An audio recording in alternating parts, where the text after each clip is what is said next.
Good morning. Morning, everybody. Welcome to the room. Hey, Steve, good to see you. Cav, great to have you. Ron, always a pleasure. Rob, we're right here. Don't you worry. Hey, Bob B. the Man, Erla, great to have you guys in here today. Black Prince, welcome to the room. Nice to have you here. Hope everybody had an amazing weekend. Hope the sun was shining on you. Hope you held hands with someone prettier than you. Had a good time. Welcome to the room. You guys ready for an amazing week? Just, when you have that feeling it's going to be an amazing week? Guys, I have that feeling. I have that feeling. So, brace yourselves. I'm going to be wound up. Had my coffee, had my breakfast. We're going to get going. Can everybody hear me okay? We good? Got some sound? Morning, Rob. Morning, Josh. Awesome. So, guys, every morning, forexfactory.com/calendar, right? Checking it out. What's the news? What's happening in the world? Some of you may have noticed when you checked your news this morning, because I'm sure that's the first thing you do, that there are OPEC, JMMC meetings all day long, and they are medium impact.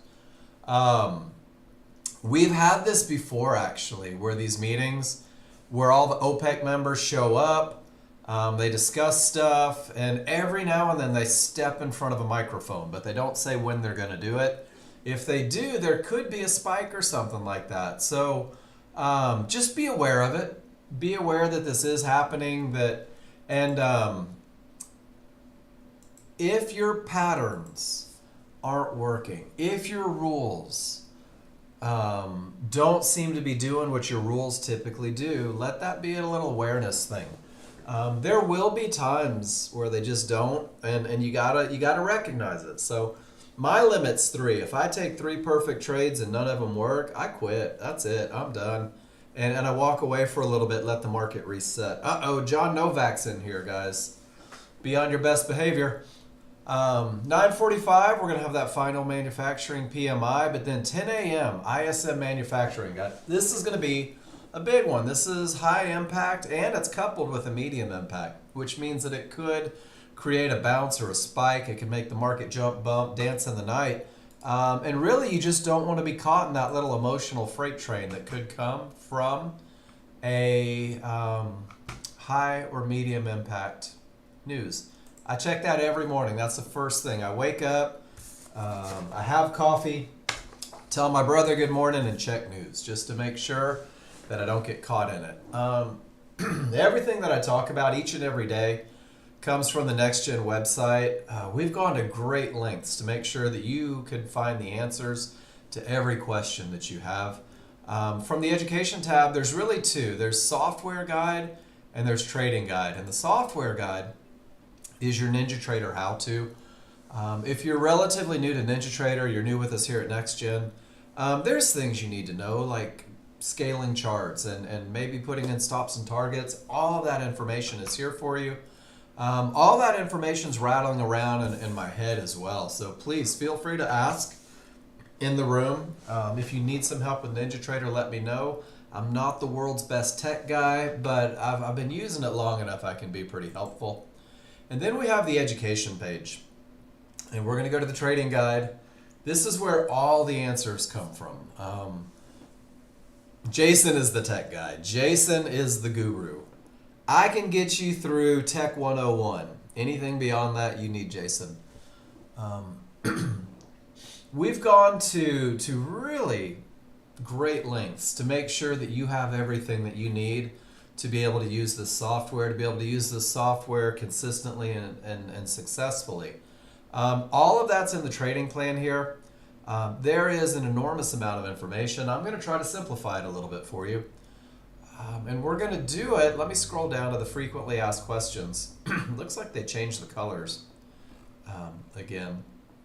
We are going to talk about this morning the same thing that we talked about Friday morning, the same thing that we're going to talk about Tuesday morning. We're going to talk about a high probability trade. And this is a trade that's defined when each indicator on every chart agrees with the rules for the trade. This is when your triggers are the strongest, when no termination conditions exist. This is a trade where there's nothing between you and your targets, and this is the trade that typically wins 70 to 80% of the time.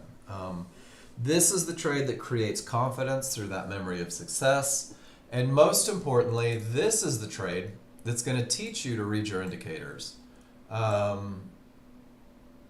It's interesting. Nexgen is not a day trading company. Nexgen Software Services is an indicator company. We're a software company. And just reading these indicators, being able to use your software, read it accurately, that's what's going to let you know when it's time to trade. So that's what we focus on in this first hour a lot. We talk about this high probability trend trade.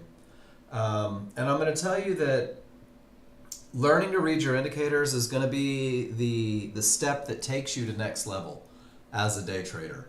To be able to recognize the 3 rules of the high probability trend trades, you're going to begin to understand where the market is likely to continue and use that area for entries.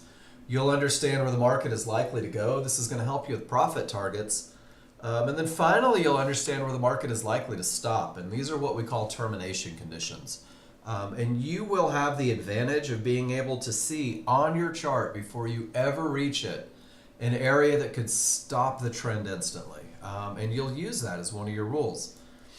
You're going to find that about 90% of your day is spent reading indicators. 90% of your day is on your hands. We're professional waders long before we're day traders.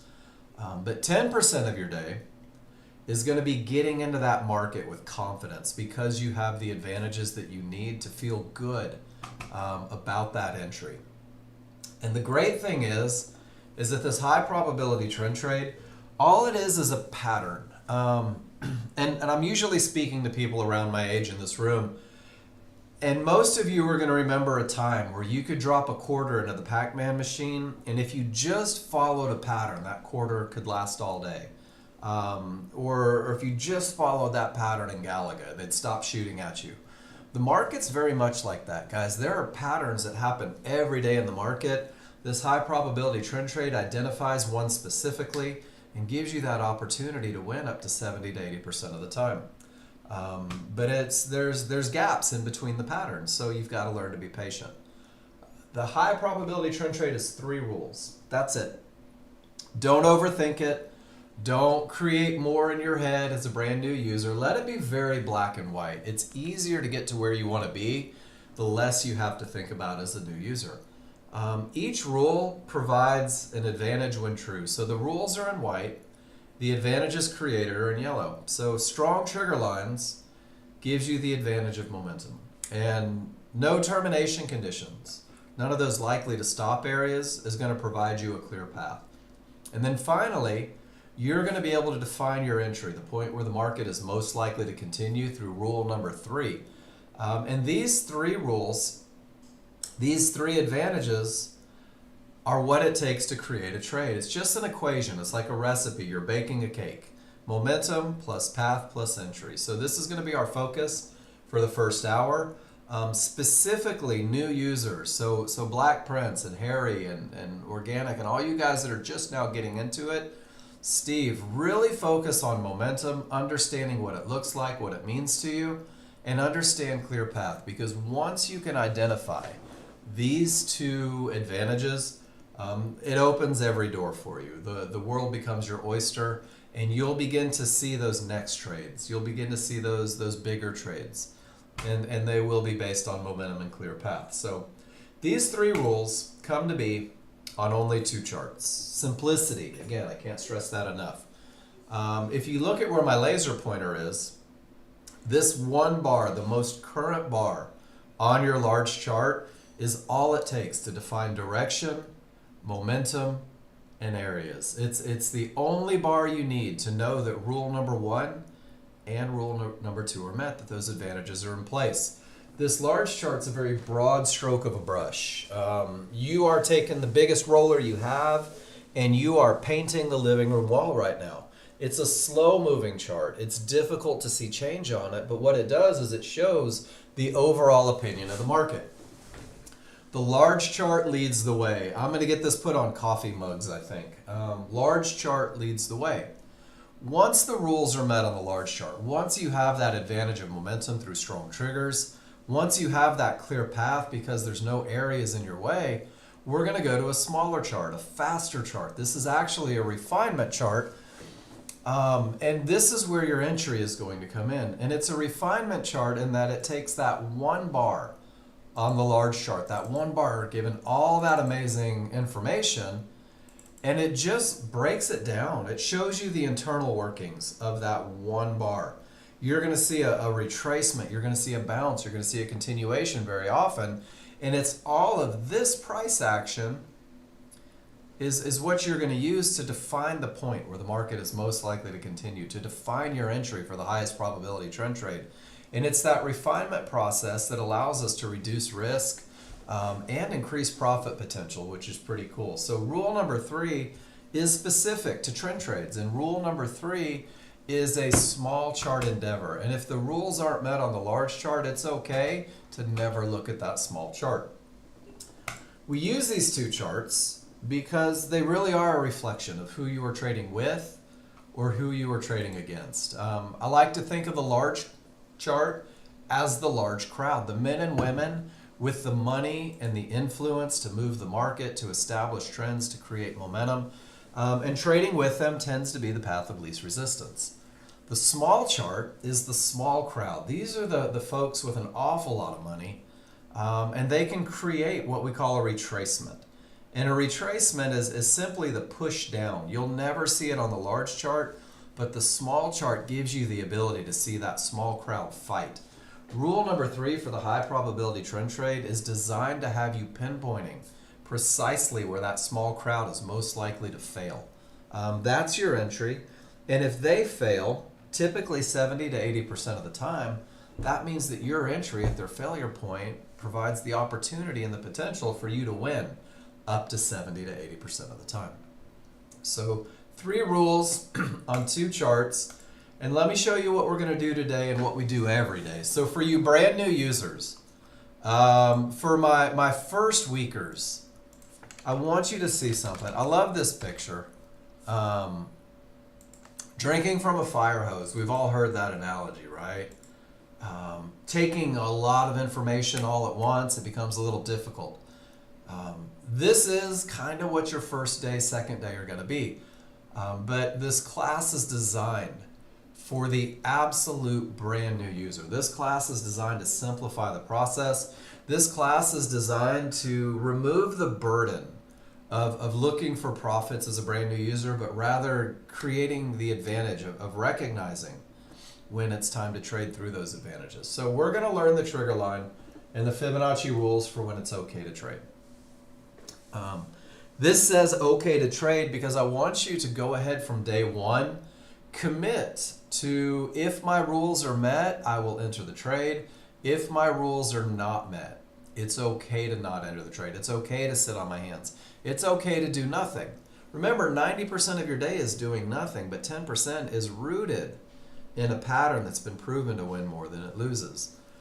You guys have the ability to simulate. Whether you're new or old, whether you've been with me a day or 1,000 days, guys, the simulator's your friend. The simulator is where you are practicing execution, where you're learning to follow your plan, where you are entering and exiting trades just to get the repetition, the muscle memory in there so that it becomes quick and efficient and easy. You also have the ability, everybody in this room, to post a picture in the room, to take a picture of your trades, of your questions, whatever you have, to drop it in the room. And I'm available 15 hours every week, at least 15 hours every week, to give you feedback, to talk about your chart reads, to help you with your chart reads, to look at your entries, your exits. And if there's a way to do it better, I will always bring it up. And that's the first step in becoming a confident trader ASAP, guys, is post your trades in class and get that feedback. And when you do it, always go back to talking about your chart read. Always go back to identifying momentum, path, and entry. And what happens is you're telling me, Mark, this is how I'm reading my indicators. And with that presentation, the question is assumed, am I reading them correctly? And if you're not, we'll go back to the very basic lessons and make sure that you can. And if you're reading them correctly, we're just going to virtually high five. And every time you post in this room, guys, it is your time. It is your private session with me. We are going to simplify. I will give you a plan with 2 trades in it. We're only going to focus on 1 trade in this first hour because everything that you learn in this first trade is going to open the doors to the second trade on the written plan that I give you. Everything that you learn about this high probability trend trade is going to open doors for the next trades that you're going to see people posting in this room. You've got to know what the looks are. What looks are you going to commit to? What does the pattern look like when it's time to pull the trigger? You've got to learn them so that they're easy.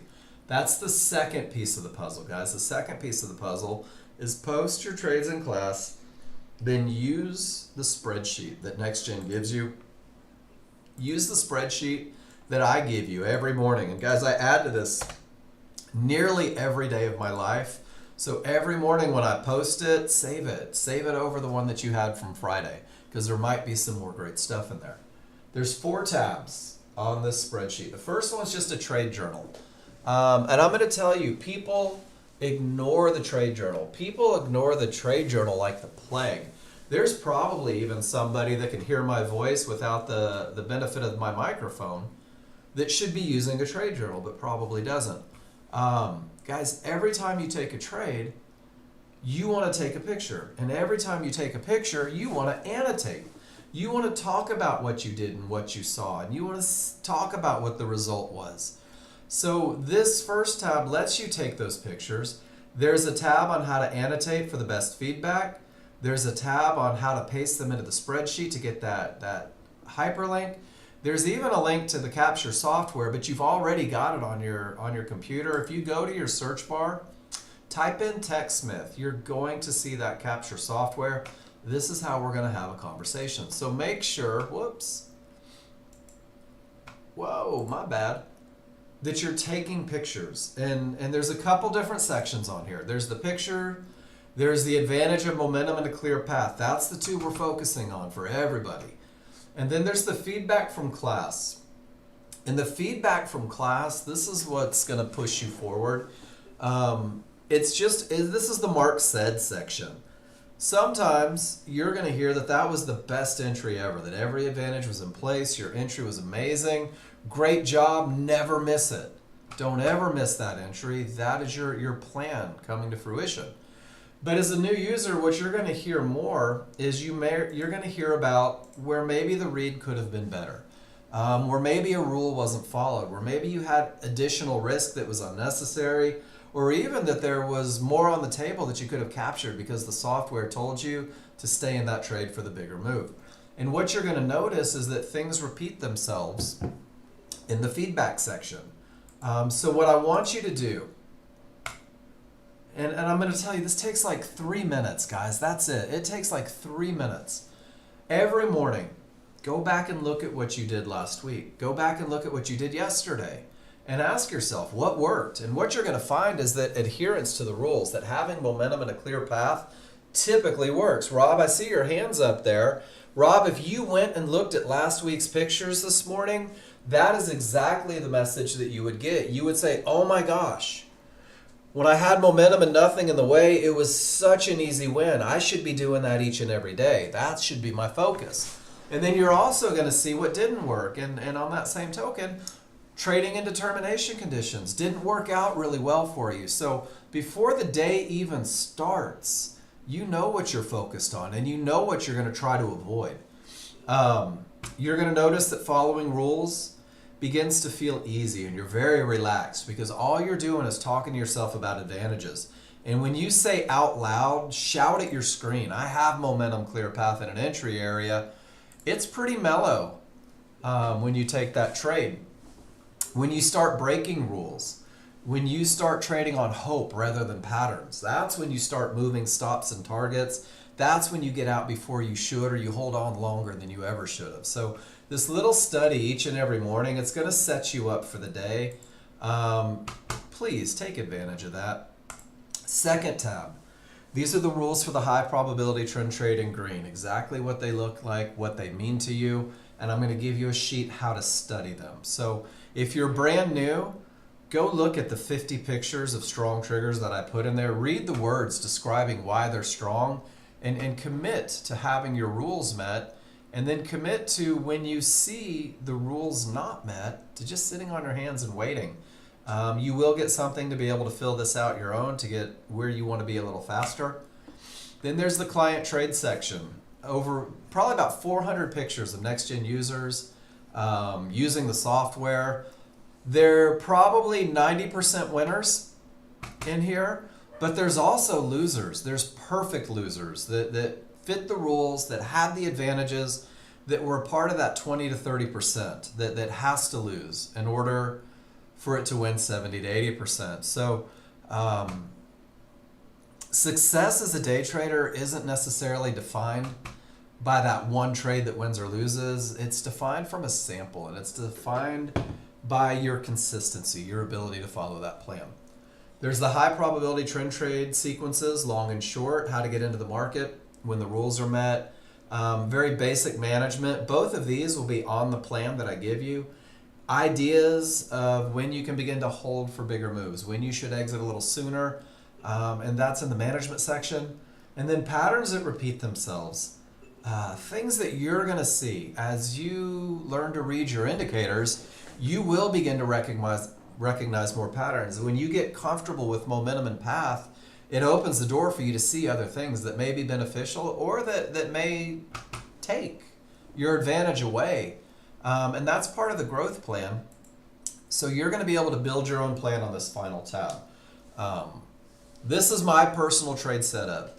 Trading is a single person sport. This is what it looks like. This is the pattern to have my rules met. This is how I'm going to manage it. These are the things I'm starting to see. Every one of these should be presented in class for feedback, guys. I'm going to tell you that I've been doing this for a little over 5 years. I've made every mistake that you could ever make, and I've learned how to fix it. And one of the things that I like to do in this room is help you overcome some of the typical heartaches that new traders get as they try to do it on their own. I'm no different than a swing coach or a free throw coach or a slap shot coach or a soccer coach or whatever kind of coach you ever had growing up, somebody that helped you get to where you wanted to be at that level. That's what I do each and every day. So we're going to learn the rules. You guys are going to practice, post in the room, get some feedback. We're going to simplify, and we're just going to look for patterns, guys, and it's all going to revolve around advantages. But before we do that, I'm going to do two things. First, we're going to talk about what you're looking at on your chart. So if you're brand new with me, we're going to define what the indicators are. We're not going to talk about how to use them. We're only going to make sure that when you look at a chart, you know what you're looking at. There are two sets of trigger lines on every chart that you have. There's the small triggers. These are the solid lines. They're a fast-moving average. And no matter what time frame you're looking at, small triggers are always small triggers. There are large triggers, which are dashed. They're just a slow-moving average. And again, on any time frame, any chart, large triggers are always large triggers. You're going to use them initially to define momentum, but triggers will work their way into every rule for the high probability trend trade. So it's important that you know the difference between the two. And if they're green, they're going up, and if they're red, they're going down. Pretty simple, right? And then there's areas on every chart. In most cases, an area is just a horizontal line. Let's define them. There is divergence highs, which is a magenta line that will print if there's a loss of momentum at that pivot. If price goes up and down, that creates a pivot. If momentum doesn't follow price, you'll see a magenta line from a high. I want you to always associate divergence with a loss of momentum. And at a low, it's just cyan. It's the exact same thing. You're going to see Fibonacci resistance, and when the market is trending up, this is an area that could stop, create a bounce, or reverse the market completely. Fibonacci support, the blue line, does the exact same thing in a downtrend. You're going to see yellow 1-to-1s. These are like fibs that print real time, and they'll print maybe for hours.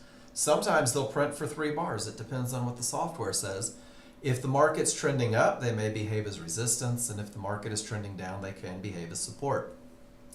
And then finally, you're going to see a mid-band, and it's just an exponential moving average, runs right through the middle of your screen. When price is above it, it'll be green. It can behave as support. When price is below it, it'll be magenta. It can behave as resistance. So this is just your roadmap. This is what you're looking at. And I will give you guys this PowerPoint before we're done with the first set of lessons. But let's get into the rules, identifying. I'm going to say again for my new users, you should write this down. Large chart leads the way.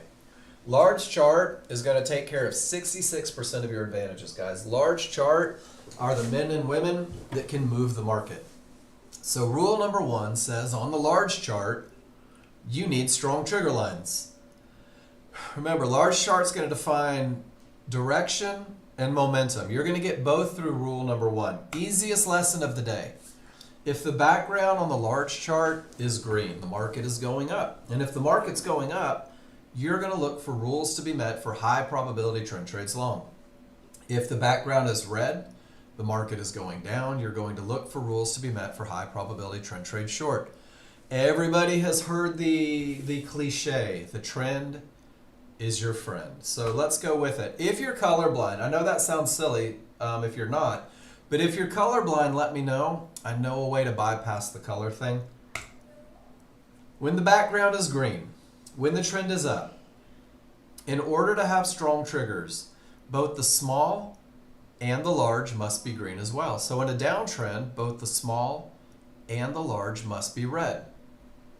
Small triggers need to be above the large triggers in that uptrend. They need to be below the large triggers in that downtrend.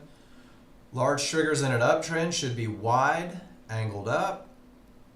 Large triggers in a downtrend should be wide, angled down. And then here is the easiest recipe. In order to have strong triggers, whether it is an uptrend or a downtrend, I need space. I need space between the small and large. And I think that an easy way to visualize it is think of scissors that are open. Think of scissors that are open, ready to cut, ready to get work done. When your scissors are open, I'm having trouble drawing. When your scissors are open, you have momentum. When your scissors are open, the odds are favorable for the market to continue up.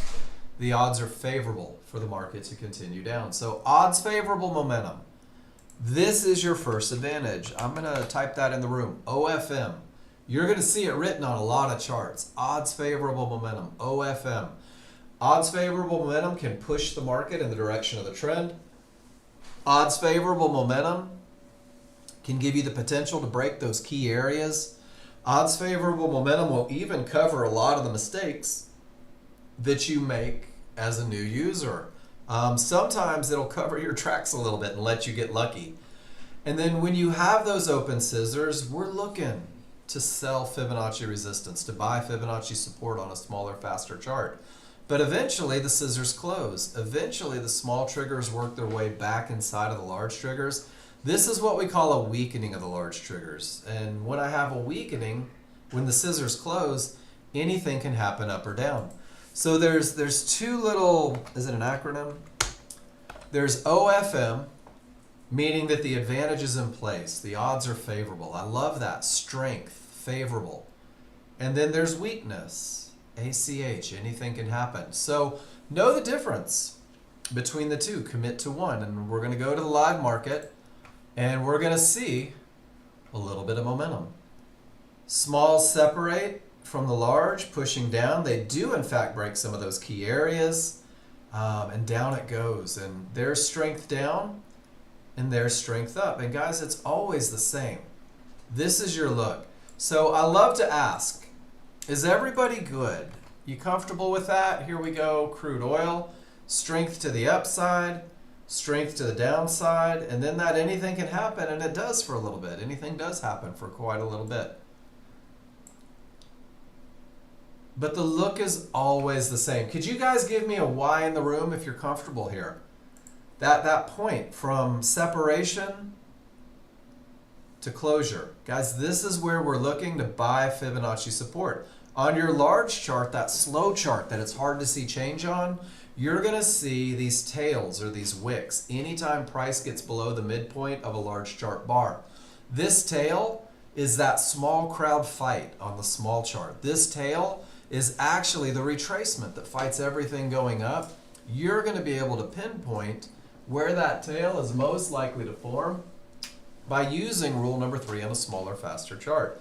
In a downtrend, from the point of separation to where they return, there may be opportunities on that smaller, faster chart to take that highest probability trend trade. So that's rule number 1. Here we go. Organic. Can we just take a trade when the market is reversing or the triggers are reversing, or wait for a breakout and retest? So here's the beauty of trading. Organic, you can do anything you want. You can do anything you want. But you said take a trade when the market is reversing. So how are you going to define a reversal? Is it going to be a couple ticks of a price bar going the other direction? Is it going to be a trigger rolling? Is it going to be an area holding? There's a lot of ways to define a reversal. And a reversal, by Nexgen standards, isn't something that happens rapidly. It's something that means that these large triggers turn and roll. And by the time that happens, price is all the way down here. So that retest is what creates the advantage. You will find a way to trade the software that appeals to you. You will find a pattern that just sits right with your brain. In the beginning, what I'm doing, Organic, is I'm teaching you the highest probability trend trade ever. And then from there, you're probably going to find ways to catch those reversals a little closer. You're also going to be able to take advantage of the retest. And this one's just opening doors. This is the best of the best way for new users to learn how to read their indicators. So can you take a trade? You can take a trade anytime you want. But anytime I build a plan, anytime I create rules for myself, I don't say, hey, this one time the market reversed, that's my new trade. I literally go back and I study it. I may go back 100 days and look for that pattern. I may market replay 100 days on that pattern. And I have to prove to myself that what it is I'm looking for wins more than it loses. And that's how it works its way into my rules, and that's how it works its way into the rules that I teach in this room. So million opportunities. Let's focus on the best one first, and you'll be surprised how quickly you see the others. Great question, though. Don't ever hesitate to type in the room, guys. Once I have the advantage of momentum, once I have a market where the odds are favorable for it to continue in the direction of the trend, I have to make sure that there's not something in the way to stop its forward progress. No terminations, none of those likely to stop the market areas. A termination condition is a horizontal line on your large chart. That's the easiest way to say it. On the large chart, on the big chart, on the slow chart, a termination condition is just that Fibonacci-based indicator that may reverse the market based on a comparison of the area and the T3 trigger strength. I'm very careful to use the word may. I'm very careful to use the word might, could, has the potential. Because for you guys that are looking for the reversals, just because it may reverse the market doesn't mean that it will. So we're going to use the trigger lines, verse those areas to understand whether or not they're behaving as a termination condition, whether or not they have the potential to reverse the market. So we're going to use Fibonacci support. We're going to use Fibonacci resistance. We're going to use yellow 1-to-1s. Good morning, Andy. We're going to use cyan divergence low lines and magenta divergence high lines. Remember, all we're using are those horizontal lines on a large chart because, and this is the one that I would write down, these are the areas on a large chart where the large crowd is most likely to make decisions. These are the areas on a large chart where the large crowd may exit their position, may enter positions, where the opposing sides of the large chart or large crowd, buyers and sellers, they might fight one another right at these areas, and these are also the areas that could reverse the market. So let's define them as a termination condition. It's a two-step process. There's rule 1, rule 2, I suppose. And the first thing that has to happen is that price reaches the area. Dynamic Renko bars, these green bars that are a representation of price every time it goes up and down. Price reaches Fibonacci resistance. Price reaches a divergence high. Price reaches a yellow 1-to-1. And when it does, the decision making is set off. The large crowd, something's likely to happen. It's either going to break right through because the large crowd doesn't want to get out of their position and there's no resistance from the other side. It could create a big untradeable bounce. It's not uncommon to see 2, 3, 4 bars come off of these areas before it continues up, but it's always enough typically to take you out of your position. They could fight. I've watched the market dance at and in between these areas for hours, or it could reverse the market completely. So organic, when we talk about looking for that reversal, if price reaches an area and the large triggers go from green to red, that's your reversal, right from that termination condition. Guys, this is what we call a strong top. And a strong top is the precursor to the highest probability trend trade you could take. It's not mandatory, but it sets you up for the highest level of success. A strong top is rule number 1 for the HVA trade, for the momentum trade, for the white bar trade. All these different opportunities are going to present themselves when you learn to read the indicators. So know that if price reaches and the triggers remain below, that's all you have to do. Got there, where are my triggers? Rule 2 is not met, no trades into the area. Price trending down, everything's down. It hits Fibonacci support. It hits a divergence low. It hits yellow 1-to-1s. When it does, all you have to do, brand new users, is ask yourself, where are my triggers? If they remain above support, support's a termination condition. There could be a fight, there could be a bounce, there could be a break, there could be a reversal. And I want you to accept from day one that you will never know what the reaction is going to be. You'll never know whether they're going to break through or whether they're going to bounce or whether it's just going to reverse and zoom the other direction. So your best bet is absolutely no trades into the area, but it doesn't mean go the other direction instantly because areas do break. And this is what it looks like when an area breaks. But before we do this, is everybody okay? Look at this is the most stellar example ever. Price reaches a divergence high, the triggers are below, and it reverses all the way to Fibonacci support. Even with odds favorable momentum, the triggers remain above, and it reverses right into Fibonacci resistance. The triggers can't break above, it reverses, untradeable bounce from support, right to 1-to-1s, and it reverses. Weak triggers, and it reverses. My goodness. There is so much strength in Fibonacci. Let's learn to respect it. This is what it looks like when it breaks. It's easy to identify when it reverses. None of the triggers get through. The triggers change colors. This is what it looks like when it breaks. And every time an area is going to break, it will be a termination condition first. There will be a moment where you have to pause and wait for the reaction. Price reaches Fibonacci resistance. The green Renko bars reach Fibonacci resistance. And when it reaches, the triggers remain below. Therefore, it's a termination condition. Wait for the reaction. This is the most broken rule among new users because this is the look that's going to demand patience. If the small triggers, fast triggers, both lines of each, get above Fibonacci resistance, smash through that Fibonacci resistance with odds favorable momentum. That's the key. But the large triggers are still below resistance. This is what we call a 50-50 look. 50% of my triggers are through, 50% are not. This look lets me know that that fib has the potential to break, but it's not broken yet. There's trades you can take based on that potential, but they need to be managed a little more assertively because the path isn't yet clear. But once the small triggers and the large triggers get above resistance, now resistance is broken. Now the path is clear all the way until I reach the next line. And you'll find that resistance begins to behave as support once it breaks. So this is what it looks like. Do nothing. Pause. Make sure you still have some advantages. Manage assertively. And this is, I can't wait for an entry because I've got momentum and a clear path. Boy, I was going to say something and I totally forgot what it was. And that's okay. Nope, I remember now. Price reaching the area. Once it hits that fib, we're done with price. And you'll notice that price reaches the area, triggers are below.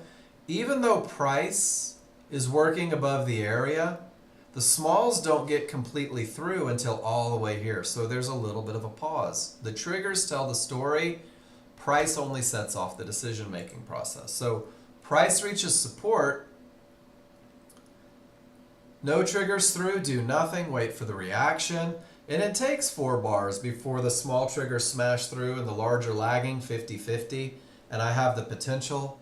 And then it takes even longer until it's actually broken. 1, 2, 3, 4, 5, 6, 7, 8, 9, 10 bars from termination to clear path. 10 bars. 10 bars worth of waiting. It might be 8 seconds. It might be 80 minutes. But once that path is clear, once both lines of both triggers are below, guys, the path remains clear until you hit the next area. So let's ask again, how do we feel about it? And there's one of those instances where it broke to a termination, to a termination, to a termination. Look how rule number 2 can define consolidation. Look how rule number 2 can define chop. And if we come up to the very first bar, the most current bar, you can see that the smalls are below the large, that the large are wide, and all of my triggers are below the fib, and they have not reached the next fib. Guys, that's your look. That's momentum and path. There will be times when areas are stacked and you just can't seem to get a clear path. There will be times where you're frustrated because it feels like it's taking forever to get your rules met. There will be times where you're going to want to deviate from the plan so that you can be busy instead of full of advantages. It's normal. But guys, this is 90% of your day. 90% of your day is doing nothing. It's okay to do nothing. It really is. I was up at 5 a.m. Central this morning. This classroom starts at 8 a.m. Central. I took 2 trades this morning over the course of 3 hours. 2 entries, 2 exits. That's it. That's day trading. The futures markets trades billions of dollars every day. It's not necessary to be in every move. It's more advantageous to be in the right move. To be in the move that has the momentum, that has the path. To not give away money, but rather wait for the advantages. So, large chart's done its job. We are already there, guys. Large chart had strong trigger lines. Strong trigger lines are in the direction of the trend. The advantage of momentum is in place. Rule number 1 is done. It's nothing more than a flow chart. If I have strong trigger lines, then I look for terminations. If there are no termination conditions, guys, if price didn't reach an area and the triggers didn't break, well, then I'm going to look for an entry. I'm going to go to my smaller, faster chart, my refinement chart. My large chart is going to show me 1 bar, and that 1 bar is going to be strong, and that path is going to be clear. But my small chart might show me the one thing that can keep me out of a high probability trend trade when the large chart rules are met. Remember, the small chart is a refinement chart. Sometimes 20 to 30 bars inside of just 1 bar on the large chart. So you'll be able to see losses of momentum on a small chart.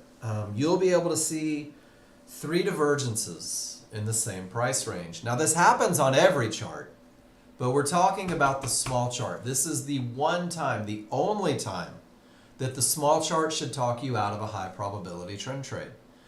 3 divergences in the same price range may terminate the trend, whether it's a low or a high. It becomes more powerful with those weak anything can happen triggers, the exact same lesson from rule number 1. And it actually becomes even more powerful when you see that 3rd divergence higher than the previous from a low or lower than the previous from a high.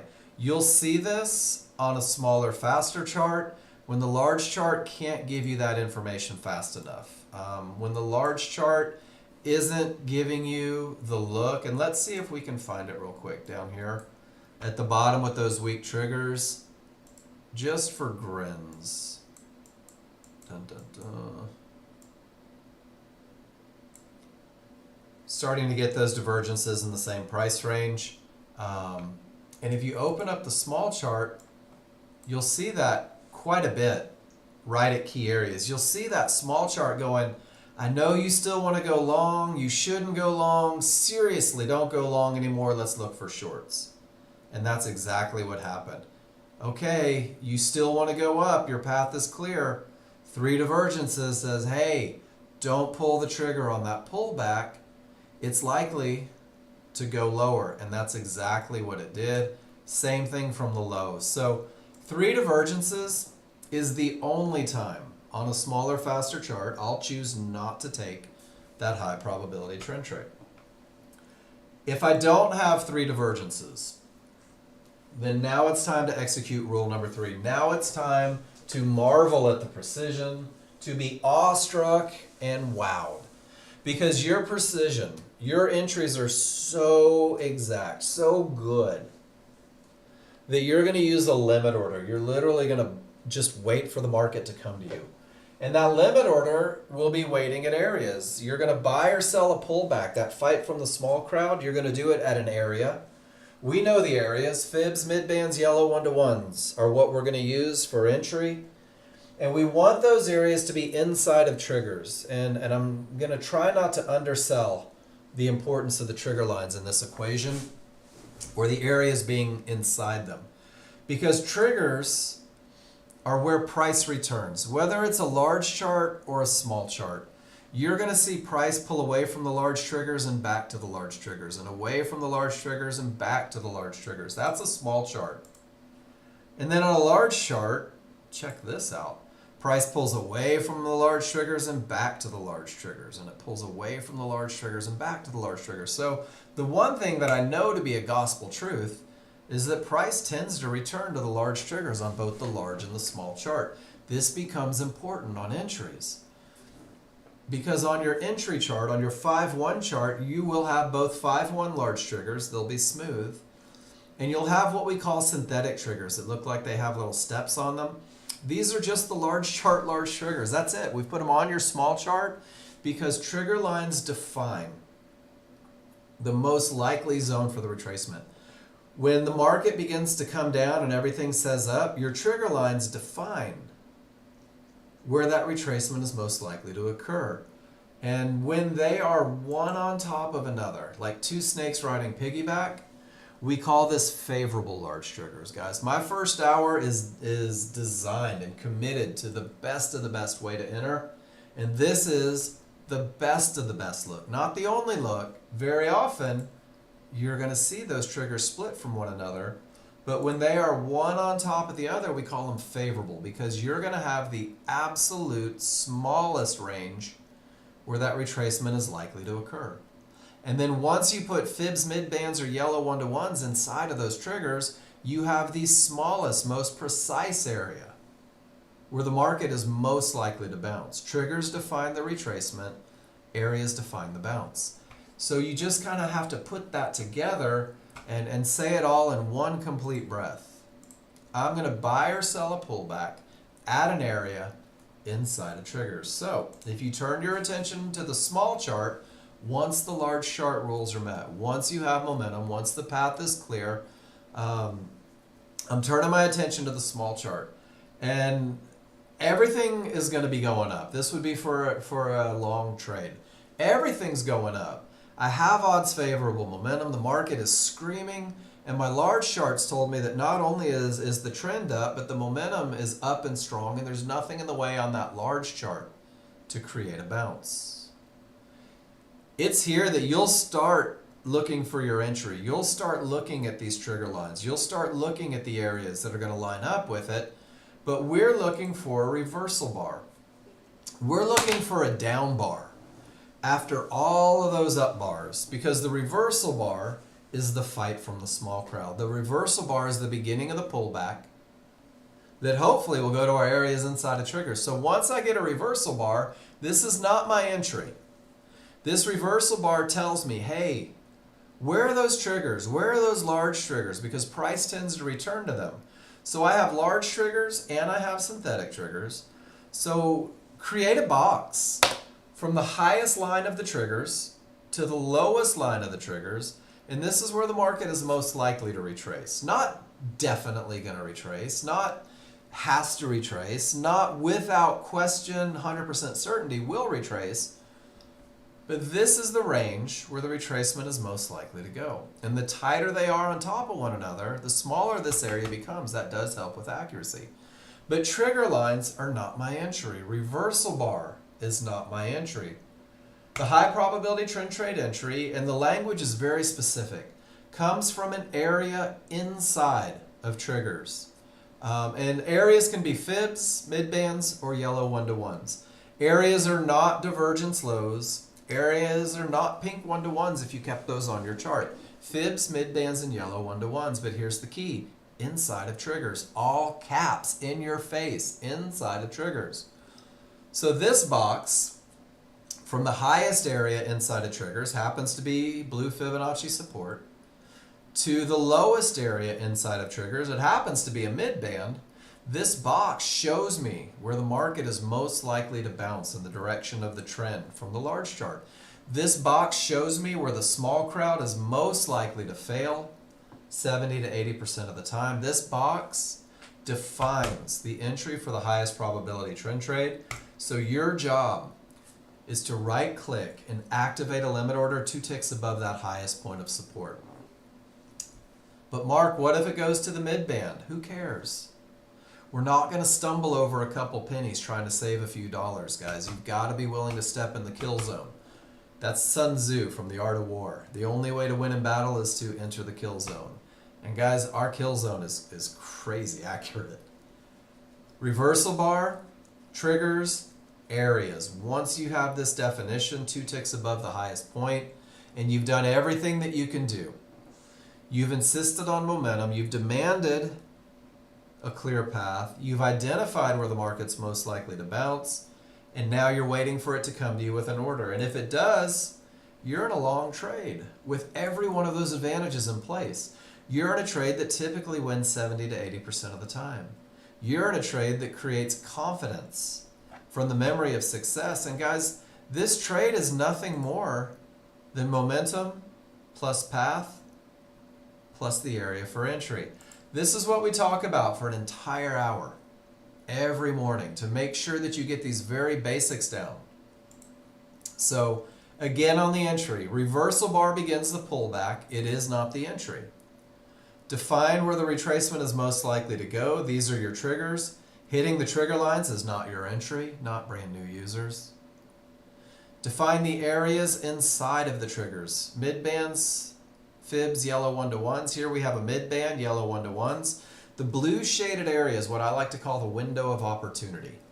The window where the market is most likely to bounce. The window where the small crowd is most likely to fail. Your job is to study this pattern a little bit, become confident in it, activate your limit order 2 ticks above the highest point in that window, and wait for the market to see if they come get you. Anything beyond the triggers, we're going to define anything below the larger synthetic for a long trade as the wrong side of the triggers. Anything on the wrong side of the triggers, fibs, midbands, yellow 1-to-1s, this is not a part of the equation. Once price gets below those trigger lines, you don't know if or where it's going to stop. It might go 3 or 4 ticks below, it might go 30 or 40 ticks below. So anything below the trigger lines is not a part of the equation, not a part of the window. Market's going down, reversal bar prints, not the entry. Let's look to see where the retracement's most likely to occur. From the top of the triggers to the bottom of the triggers. Trigger lines, not your entry. We're better than that. Define where the market is most likely to bounce by identifying areas inside of triggers. This is a magical moment where there's only one line, just a midband. Your order goes 2 ticks below it, and that's it. Anything on the wrong side of the triggers, above those triggers, is not where we're entering the market. This is where our advantage is gone. You don't know if any of these areas are going to stop the market, but the likelihood goes down dramatically. So this is the high probability trend trade. And here's the cool thing about the precision of the high probability trend trade. Once you can define where the market is most likely to continue, And we just spent a whole hour doing it. You understand where the market shouldn't go. This is where your initial stop will be placed, 4 or 5 ticks above those triggers. And you're going to be so confident in your entries that you're going to mumble under your breath, all right, small crowd, if you want my money, you're going to have to come get me. You're going to have to push through the retracement point. You're going to have to blow past the areas most likely to create a bounce. And you're going to have to get 4 or 5 ticks above those trigger lines, because this is where my advantage is gone. And that's why you exit a trade, because an advantage is gone. So 4 to 5 ticks above, 4 to 5 ticks below. That's your initial stop. More often than not, you're going to get what we call a confirmation bar or a reversal bar in the direction of your trade.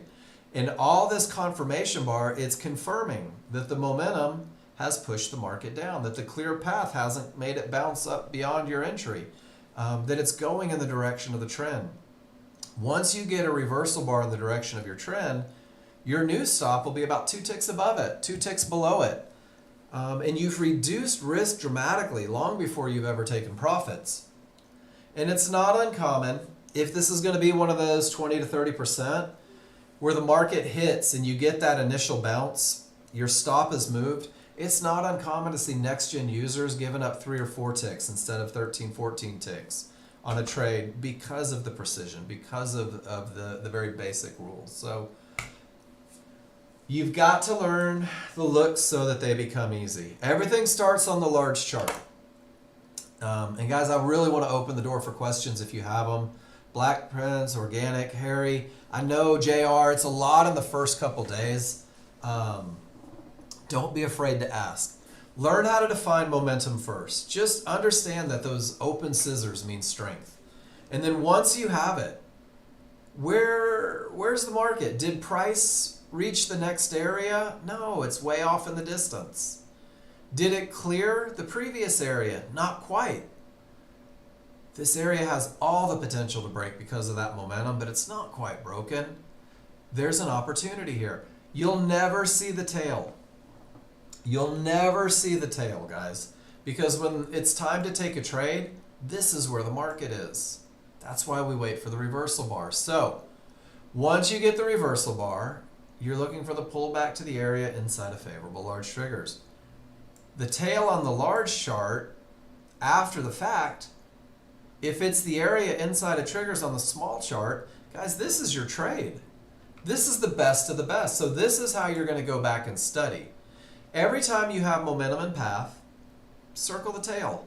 This isn't trading. This is going back to where the market has already been. If it lines up, this is your pattern. There are some very common things that I want to talk to you guys about on the entry. Is everybody with me so far? Super quiet class today. I figure I'm either being brilliant or I'm losing you horribly. Okay, awesome. When it's time to take a trade, let me show you something. From the top of the bar to trouble is 8 ticks. Nobody feels like an $80 trade is worth their time in this room. You're tied up. Right on. From the pullback to an area inside of favorable large triggers is about 30 ticks. Over 3 times the profit potential from the great entry. It's important that you understand great entries create manageable trades. If you have the fear of missing out and you jump in somewhere over here instead of waiting for the pullback, what's happened is your risk still goes where the market shouldn't. That's a huge amount of risk, but you're right back to 8 ticks to your profit target. So not only have you increased the risk on the trade, but you've lessened the profit potential dramatically. If on the way to your entry, the market starts to go up and you panic and enter up here, the stop still goes where the market shouldn't. But when you wait for the best of the best entry, that's the one that reduces risk. That's the one that maximizes the profit potential, guys. That's the one that we're looking for is brand new users. So let's just go back and see if we can find one of those tails. Here's a tail. Momentum, potential to break, hasn't reached the divergence high. So I'm going to scroll back on my small chart and I'm going to see what that tail looks like. And ladies and gentlemen, It is 2 ticks above a mid-band inside of triggers. That's your pattern. I didn't handpick this. This happened at 8:53 this morning. I didn't go back and study this and say, man, I sure hope the market gives me something to teach with. This is literally the market doing its thing during the day. If I scroll back to the 6 o'clock hour, it's about 2 ticks above a mid-band, right inside of the retracement zone. Remember, I said it's not always going to be the best entry. But once you define where the retracement may happen, once you understand where the bounces may occur, you're going to be able to find a way to capitalize, guys. Let's go back and do one more. This was at about 5 a.m. this morning. I don't think that one would have got your mid-band. That one might not have worked out. However, this one got you in beautifully. Watch this. Whoops. And took you right up to trouble. So if this one misses your entry and you jump in up here saying, man, I can't believe I missed it, they came back for you. This happens a lot. And all of this on the small chart. Let me do this. Look at all of this inside of that bar. And there's your third divergence that told you the party's over, and the party was in fact over. So, are there any questions about that high probability trend trade?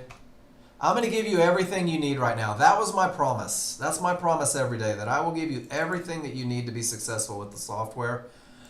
It begins with taking pictures. And I can't stress this enough. For you guys that are brand new with me, you're not going to want to take pictures. You're just going to want to take trades. You're not going to want to annotate charts. You're just going to want to take trades. You're not going to want to learn rules. You're just going to want to make money. You've got to learn these looks. You've got to recognize these patterns quickly, guys. And this is going to reinforce the lessons that we just taught. And it's going to speed up the process of becoming a chart reader so that you can get to the business of becoming a day trader. Taking pictures, 25 each. Strong triggers, weak triggers, clear path, termination. Go back, circle tails, and grab pictures of those entries. This is 140 pictures, guys. This will take you, the average person that doesn't type fast, new with the software, this might take you 5 or 6 hours. Break it up over 2 weeks. That's fine. We're in a marathon, not a sprint. But don't just take pictures of strong triggers. Annotate your charts with the whys. Why are the triggers strong? Describe it. What's the advantage? Why is it a termination condition? Describe the formula for the termination condition. Price reaches, triggers below. What's the disadvantage? That's the second tab on your spreadsheet. So you're going to go through and take your pictures. I've given you tons. Strong triggers, smalls above the large, space between, momentum rule 1. That's it. There's your strong triggers right there. That's always your strong triggers. There it is the other direction. And that will always be strength. We'll come back up here. So if you go through and you take 25 pictures, you're never going to make a mistake. And you're going to equate this look with these words. You will speak to yourself in terms of advantages every time you look at your chart.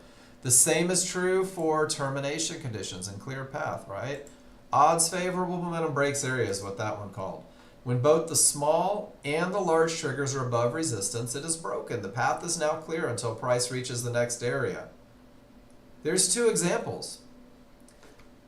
So you'll get to a point where you're so in tune with these that you'll never accidentally trade without momentum. You'll make the choice to do it, but you won't do it on accident. You won't accidentally trade into a termination condition, because every time you see price reach an area, that little voice in your head is going to say, where are my triggers?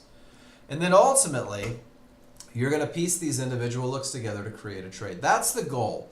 My goal, my hope, my wish, my want for everybody in this room is that you give yourself a little bit of grace. Give yourself a few days. Learn these looks individually and then learn how to piece them together. And if you need help, be very, very vocal. Feedback is what makes this classroom great. I'm also going to give you the high probability trend trade checklist. This is a checklist that I put together years ago. Nobody in the history of this checklist has ever done worse than 70%.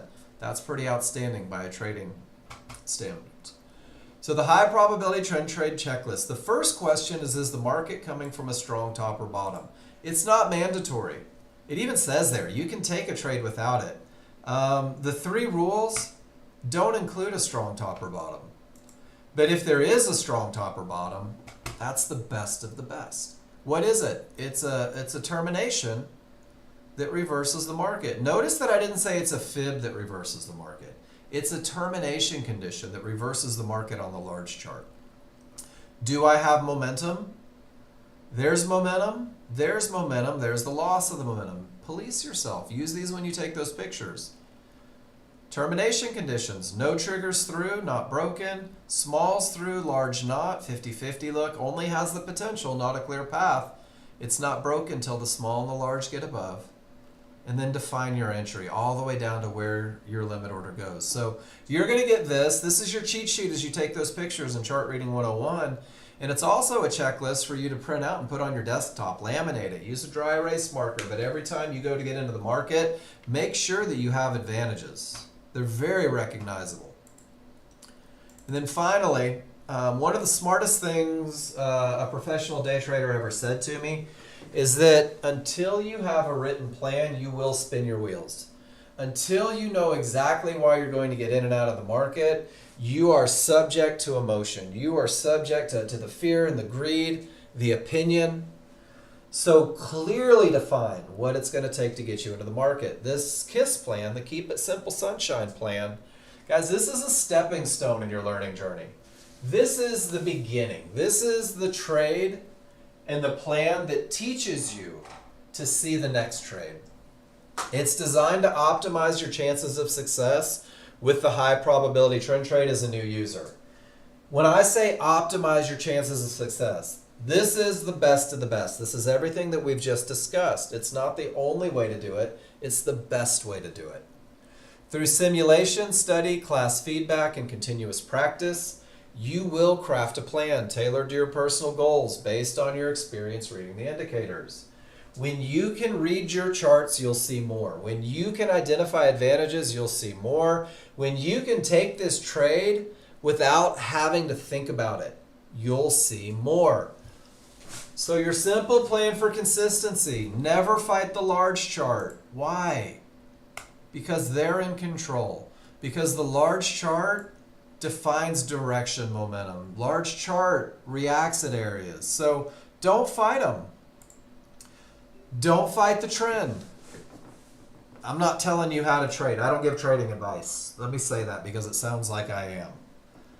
The most successful traders don't fight the trend. They don't fight the momentum created by the large chart, and they sure as heck don't trade into the areas that could stop the market. If you can make that a part of your trading plan from day one, you're like 70% better than the average day trader. Then you have to define your entry. Why?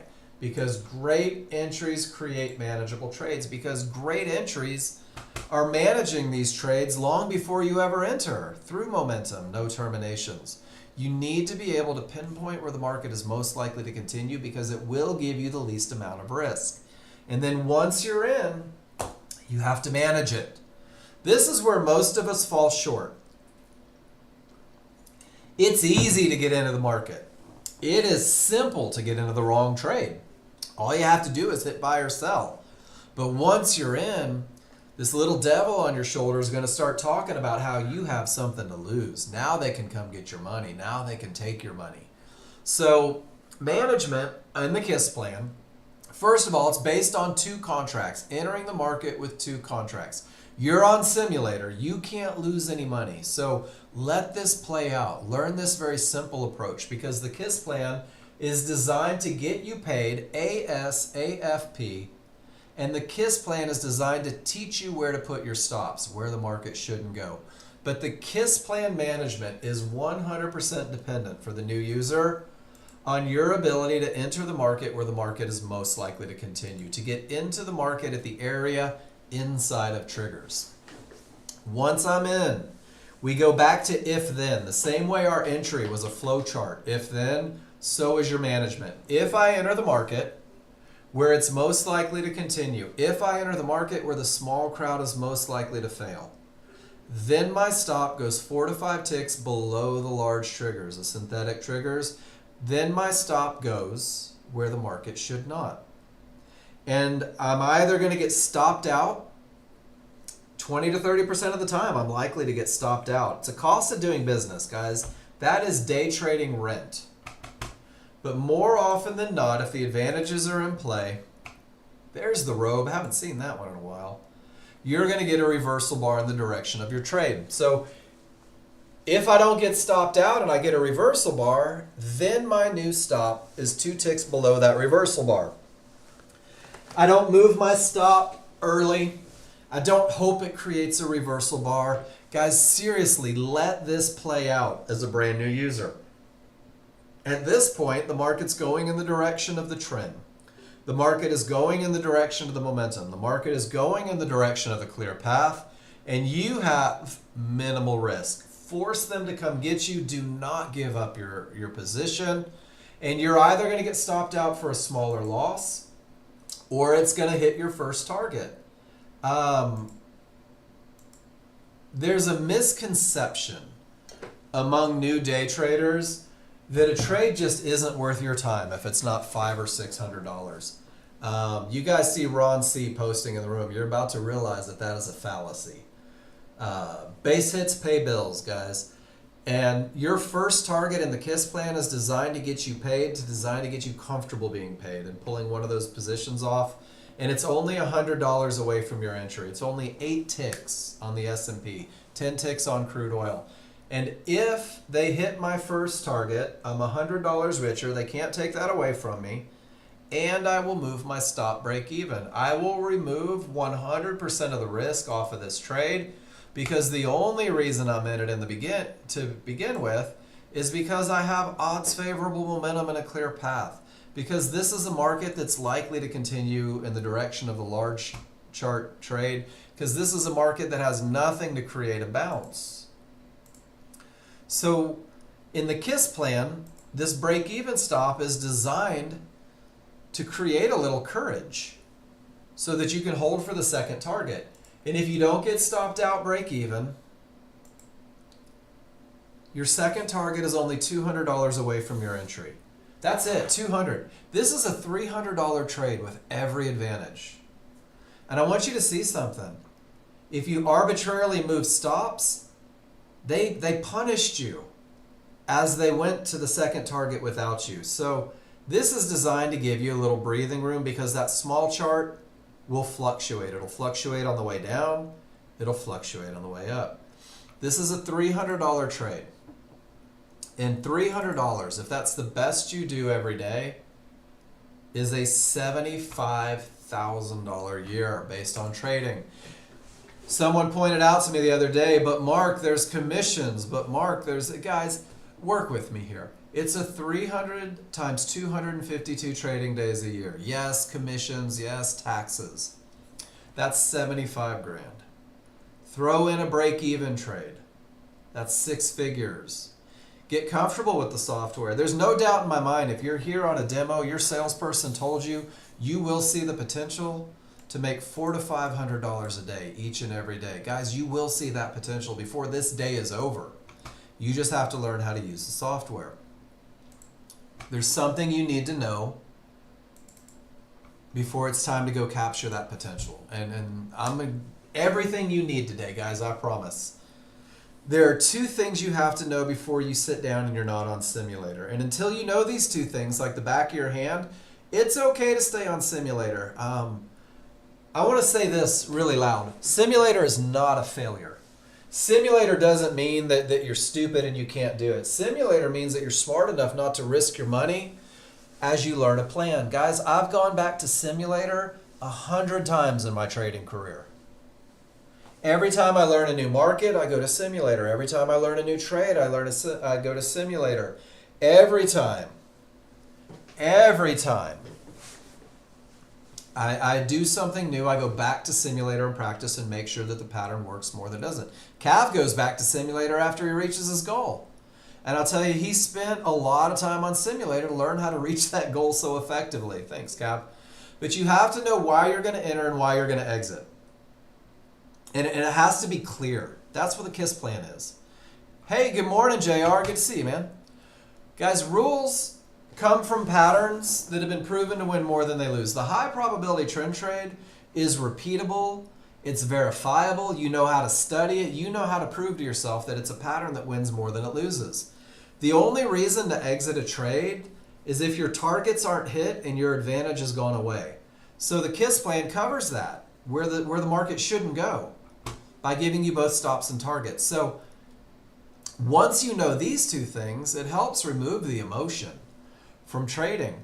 If I know, if I believe, let me say if I trust that my high probability trend trade wins 70 to 80% of the time, my job is to take it every time it sets up and to realize that it will lose 20 to 30% of the time, that it's a cost of doing business. And most importantly, I don't get to choose my winners and losers. I don't, which means that I may lose the first 3 trades and be done for the day and have to come back tomorrow. And that's a reality of life, but it's rare. So these rules help remove the emotion. And whatever you're in, you have to know how to get out. So if you're in the high probability trend trade, there's rules to get out. If you're in a 50-50 trade, different rules to get in, different to get out. And the same is true for every trade. This is why I encourage you guys, keep it very simple in the beginning. Keep it very focused in the beginning. Once the high probability trend trade is second nature. Once you can, whoops, wrong one. Once you can define your entry, once you know how to exit, you're going to create a plan to do more. The second trade is the 50-50 trade, that potential to break trade, that medium probability trade. I put it on the plan because this will ultimately be the most of your trades. But I want you to see how the rules are different from a strong top or bottom. Not mandatory on the high probability trend trade, but I insist on it on the 50-50 because this is how you're going to optimize your chances of success with the 50-50. Strong triggers on the large chart, but you know what? I have to have strong triggers on the small chart too. Because if my path isn't clear, I refuse to sacrifice even a skosh of momentum, which is why no divergence kills the trade, or divergence kills the trade. If there is no divergence, I'll enter at the area, that trend trade entry. But it reminds me, divergence, no trade. And when you get to management, it reminds me, divergence, no trade. So guys, the advantages that you recognize from the highest probability trend trade are what carry you to the next trades, to identifying the advantages so that you can capitalize on the next trade. So every day I say, I'm going to give you everything you need to be successful. He is the wizard, right? He is the wizard. Everything that you need to be successful. So please turn your attention to the chat box. I want you guys to see this. That is the Nexgen trade tracking sheet. That's the sheet that I gave you where you can study, where you can see client trades, where you see the basic rules, where you can track your stuff and build your own plan. I'm also giving you a zip file that's called All You Need. And inside of that zip file is Chart Reading 101. Inside of the zip file is High Probability Trend Trade Checklist, the KISS plan. There is the exit conditions, the daily goals. There's the PowerPoint that I use to teach the classroom every day. There's even a document in there called Trend Trade Simple, which took everything from this first hour and consolidated into 2 pages to try and make it easier for the brand new user. So please take those, download those, put those on your computer. The only thing that Nexgen can't give you is the experience you need to make it easy. We've talked about the rules. You can simulate. You can get feedback on everything that you do. You've been handed a plan and how to study it. Now it's on you to post in the room. Now it's on you to take the pictures. I've given you everything that you need to be successful with the software. You are my proverbial horses. I cannot force you to drink, but I will tell you, the more you put into learning the software, the faster you're going to get the results that you're looking for. So that's my first hour, guys, every day. Same every day. Weak triggers is where the market reverses. If you want to review anything, JR, there's a couple different ways. That's a great question. Thank you for that. Let me open up the internet real quick. I don't know why I closed that. Oh my gosh. I'm going to show you all the places. I'm going to try not to overwhelm you. So in Discord, whoops, there's trading guide, example trades, class recordings, extra video lists, ask questions. Ask questions in class, not in that Discord. So all of that's available on Discord. From the education page here, trading guide, there's everything that I just talked about as well, JR. And this is the more complex of what I've done. This is where you talk about indicators. There's a little more in there. There's the basics plus. Trend and momentum, there's the basics plus. Termination conditions, there's the basics plus. So as you grow and you begin to expand, you can go there. Nexgen also has a YouTube page. From the live, this is the trading room every day. The first hour is the same. So if you want to really focus on the rules, get that first hour, go through, crank it up to 1.5 times speed. Watch the first hour over and over. It's going to be exactly the same. The second couple hours are when you guys post in the charts, so you can see some real world chart reads, Nexgen users taking these trades. You'll hear the feedback that you'll get in class each and every day. And then in the playlist section, connect to the internet. I'm not offline. There we go. There's the 60-second video series. I put this together for brand new users, taking some of the most basic concepts and breaking them down into a minute or less. What it looks like to see the trend trade, short, long, trend, terminations, entry areas defined, how to study, large time. I mean, all of these are a minute to try and keep it simple. That's always my goal for you guys, is to make it as easy as I possibly can, to make it as focused as I possibly can, and to make it something to where you don't feel the need to overthink, to keep it very basic. So all of those are available if you want to refresh anything and you want to go back and study something. And then even more importantly, post in this room. Hey Mark, I was studying momentum and I have a question about this picture I saw. And let me show you how that works. Let's see if I can get my TechSmith capture up. I think I need to sign in. Yeah, I sure do. Let me sign into my TechSmith capture real quick, and let's do a quick capture lesson before I disappear for the first I don't want to relay recorder, close that, launch desktop.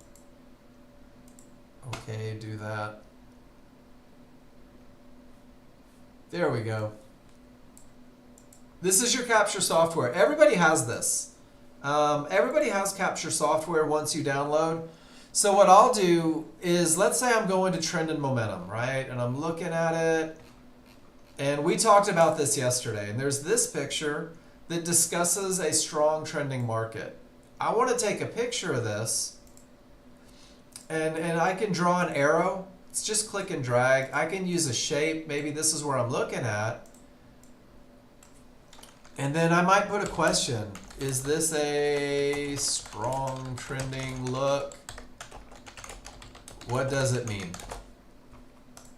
And then from here, I can hit copy, come over to the chat box and drop it in. And JR, this is how we're going to have a talk. Every time you have a question, drop it in the room, put your question on the chart. And what I'll do is I'll go back to, specifically for you, the rest of the people will benefit. We'll go back to a lesson on strong trending markets, how to identify them, what they mean to you, where you can find the advantages when there is a strong trending market. And that's kind of the magic of the Nexgen education, is it's not just the software. The software is out freaking standing, best in the world.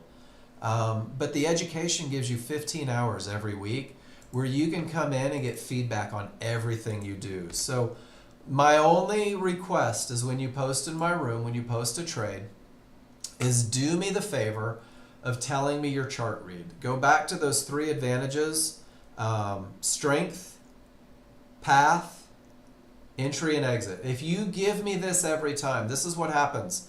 Within 4 to 5 pictures, I'm going to recognize your thing. I'm going to recognize if you tend to trade in determination conditions. I'm going to recognize if you jump in early, if you get out early, if you hold too long. I'm going to recognize if you like to fight trends and direction because you want to be the first one in.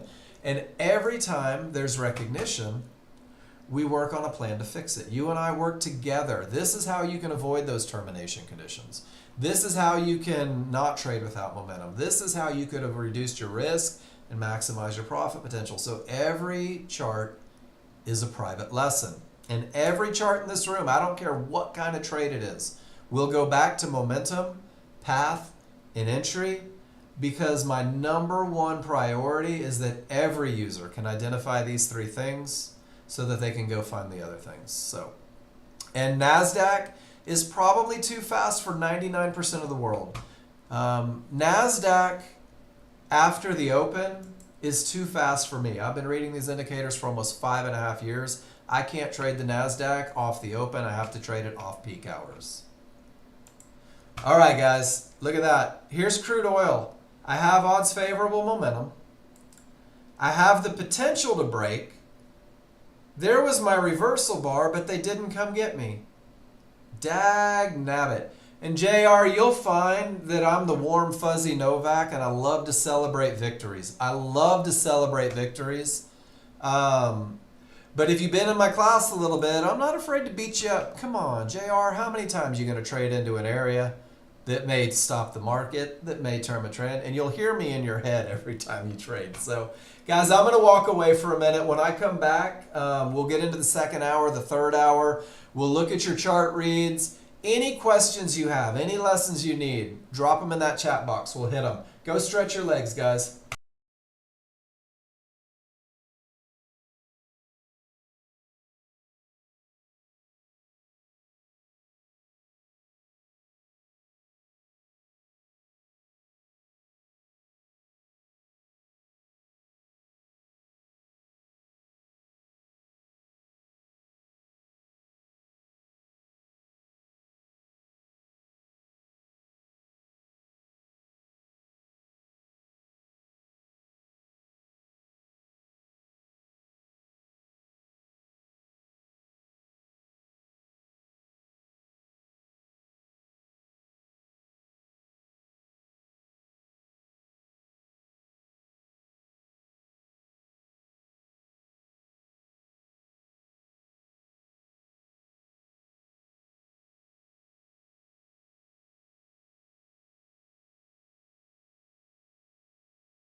News, the ES is going crazy.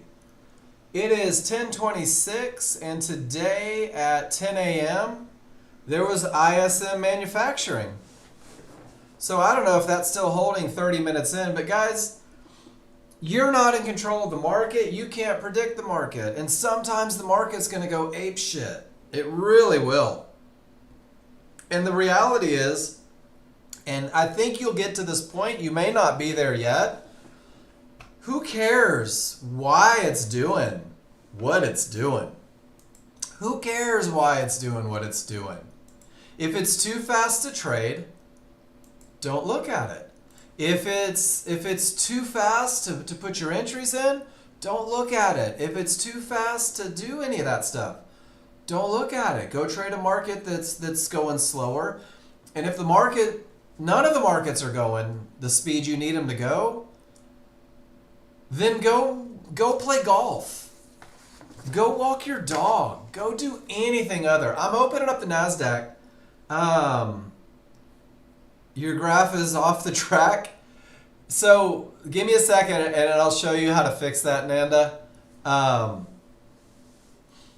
No, Cav, that's horrible, horrible, horrible advice. If you're going to trade a volatile market, yeah, I know, but nobody knows that. So guys, we're going to go through, I'm going to open up the NASDAQ and we're going to go take those basic lessons and look at them. Because I think you're going to be amazed at how many lessons you can get from a market that's untradeable when it's live, but is very great study tool when it's not. And Bob, be the man, we're going to start with your pictures while all that loads up. And I want you to see this. Ah, Bob, this is beautiful. Termination reverses the market. That's a strong bottom. Odds favorable momentum. Price didn't reach the divergence high. There's a pullback to support right inside of triggers. No, Bob, it's right at the base, right? This is that new user mentality. So, Bob, do you see how it's a tick, right? It's a tick. Now to get with Jason, go over to Jason and Tech and just let him take a look at your stuff real quick. And yeah, and before the fact, Bob and Kurt as well, everybody in the room, let me take a picture. And guys, I will turn your charts into lessons all day long. The mid band was probably like that, wasn't it, Bob? It was a little bit below the triggers. Cool. So guys, I'm going to give you something, and this is next level. And Bob, I know you're keeping it super focused right now. But when I have, whoops, odds favorable momentum, clear path, and let me say this, when the large chart is perfect, like it was, Bob, the entry may not always be. We talk about the absolute best of the best all the time. We talk about your highest chance of success, optimizing your chances of success. So Bob, the only challenge in this particular trade is you said, well, Mark, my areas are a couple ticks below the retracement zone, and I agree with you 100%. 100%, Bob. So I'm going to give you a little heads up that's going to open the door for some stuff. If my entry is not perfect, I can take one shot with a confirmation bar from the area just below. So maybe I take one shot with that reversal bar. And why do we do that? Because it establishes your risk, right? It establishes your risk. And that's what's important, is we're protecting ourselves going into it. And if everything goes with a large chart, oh my gosh, it was amazing. And if it decides to come back down from the wrong side, it's a minimal risk shot. Does that make sense, Bob?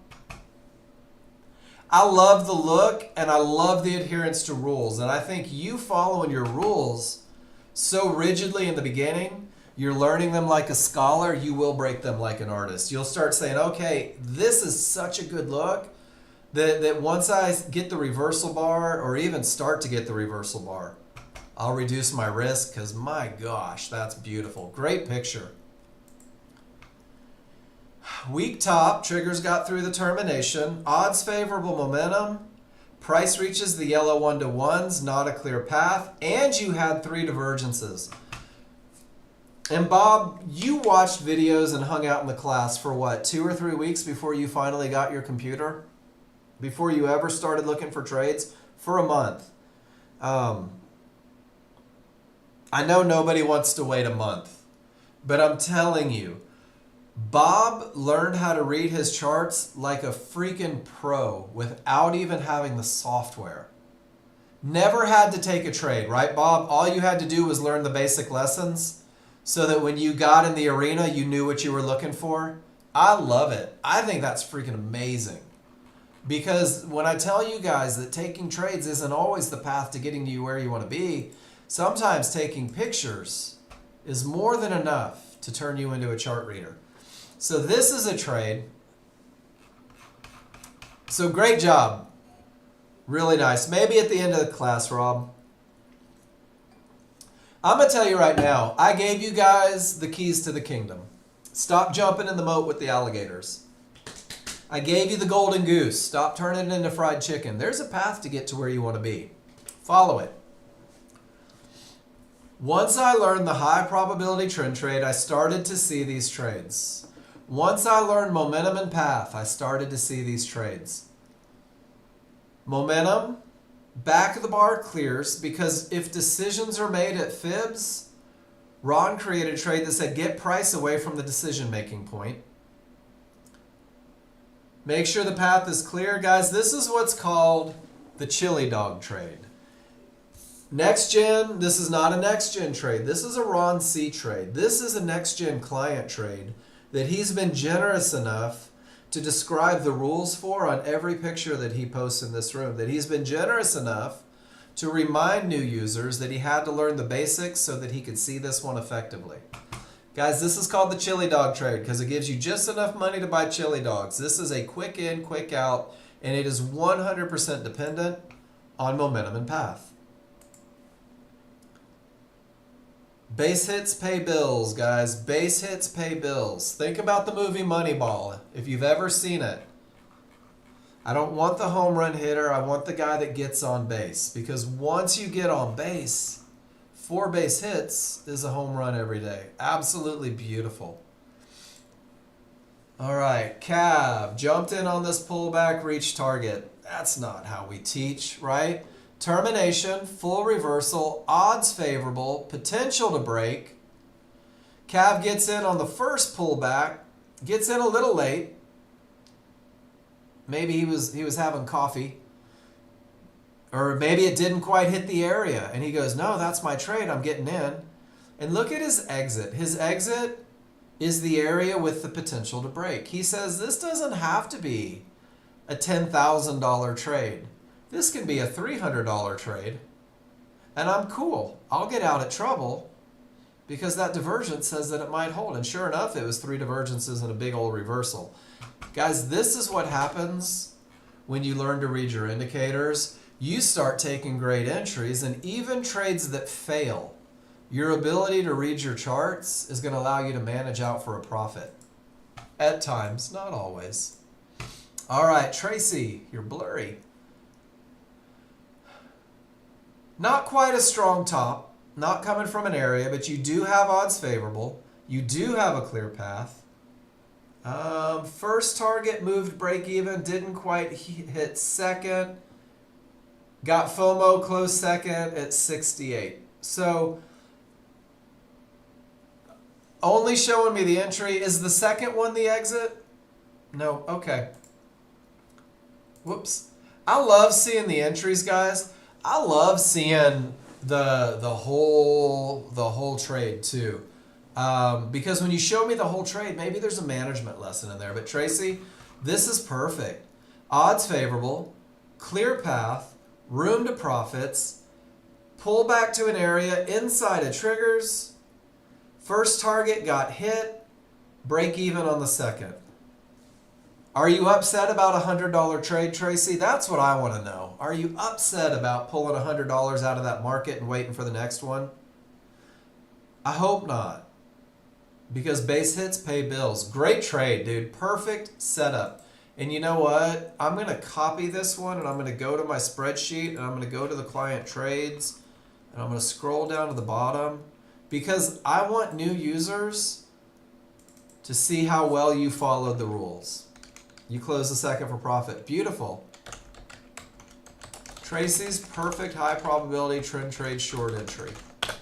And now you are immortalized in the client trades because you killed it. That's everything I teach every morning. Odds favorable, path, entry, bingo. Now let's talk about this one.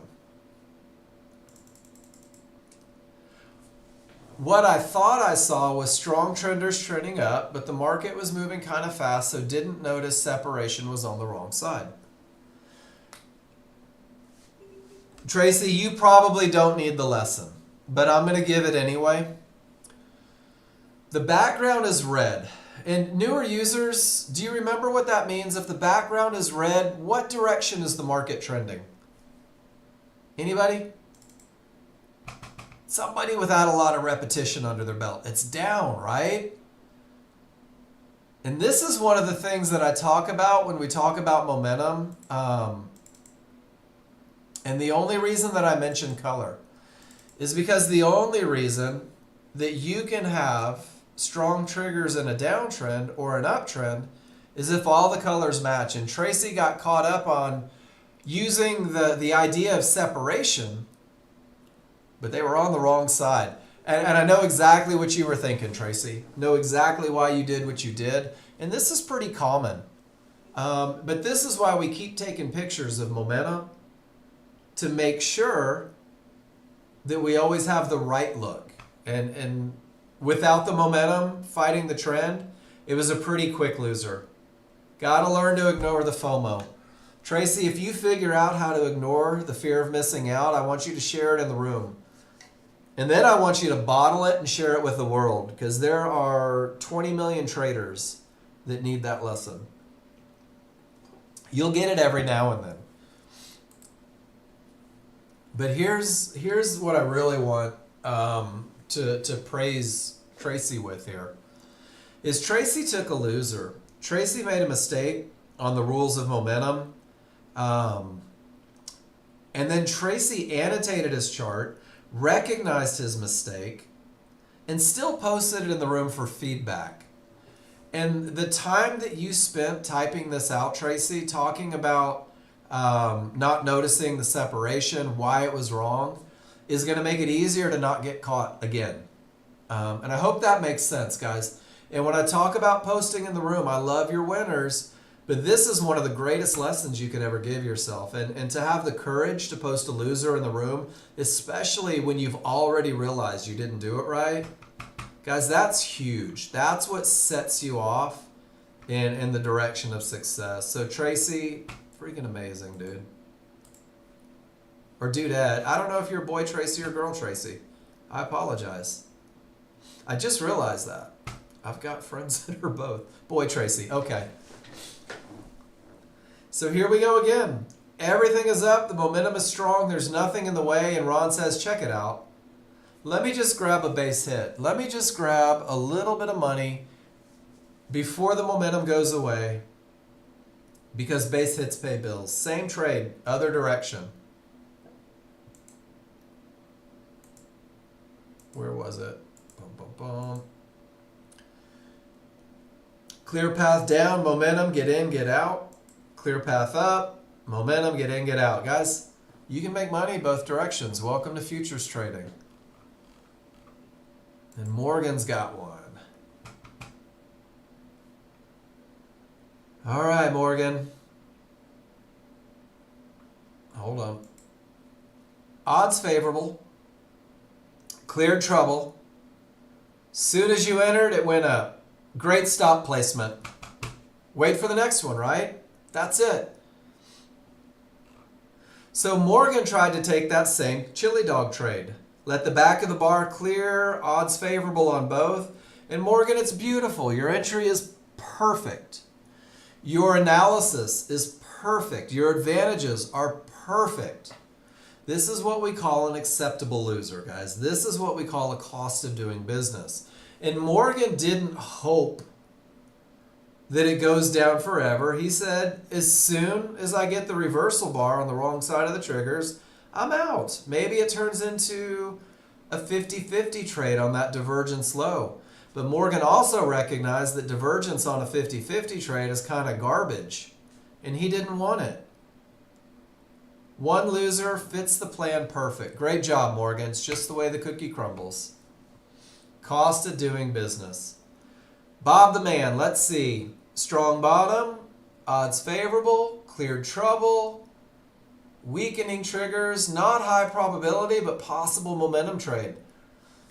So Bob, your large chart says, check it out. Everything's going up with nothing in the way. And you're absolutely right, Bob. There might have been a possible way to capitalize on that. And that's kind of Ron's look.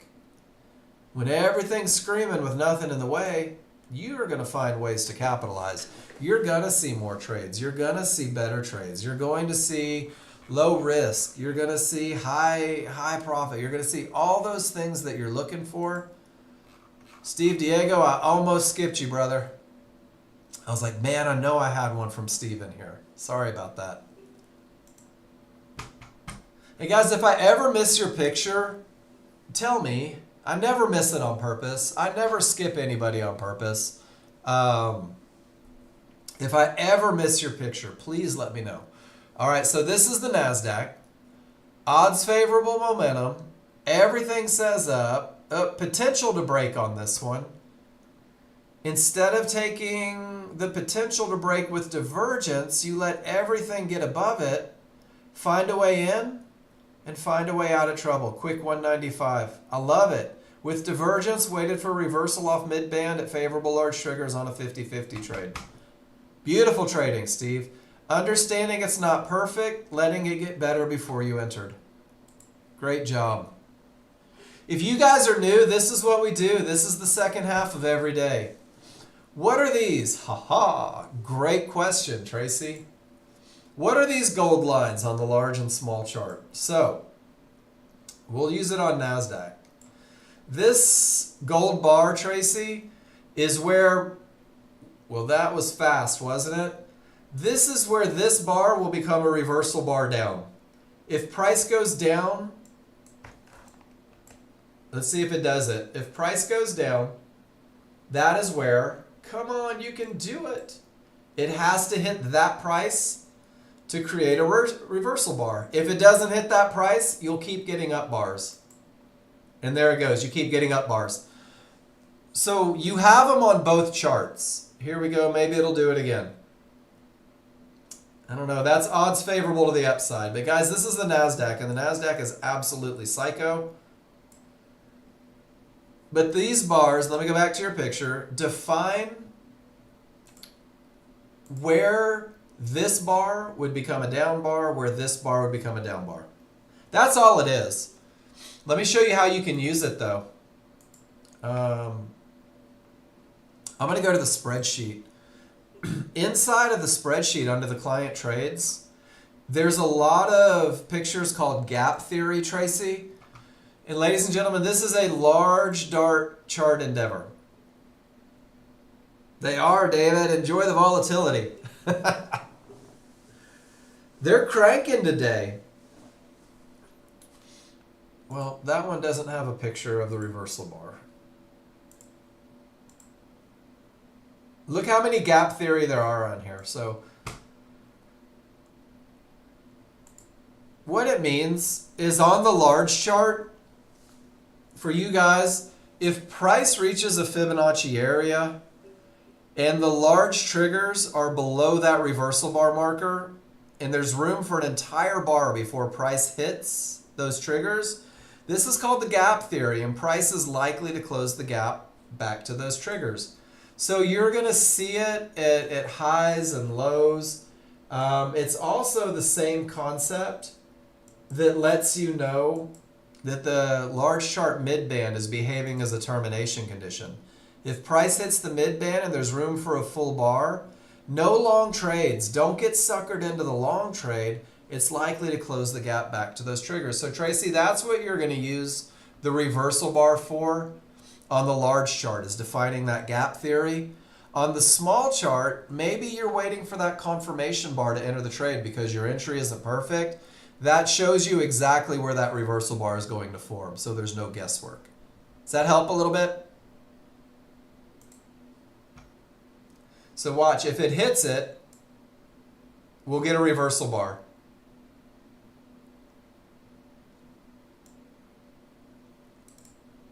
and it may not. Yep, there we go. Perfect. It has to hit it.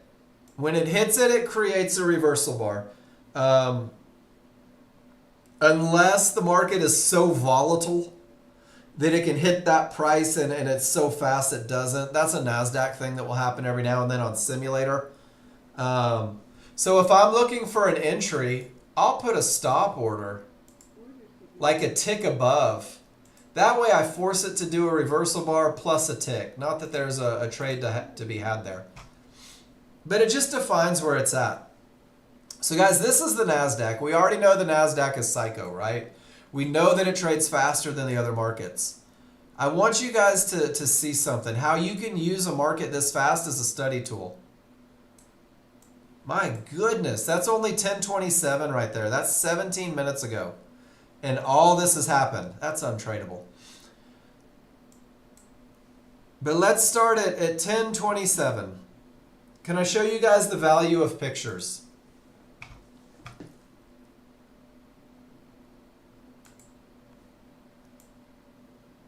Here, price reached Fibonacci resistance.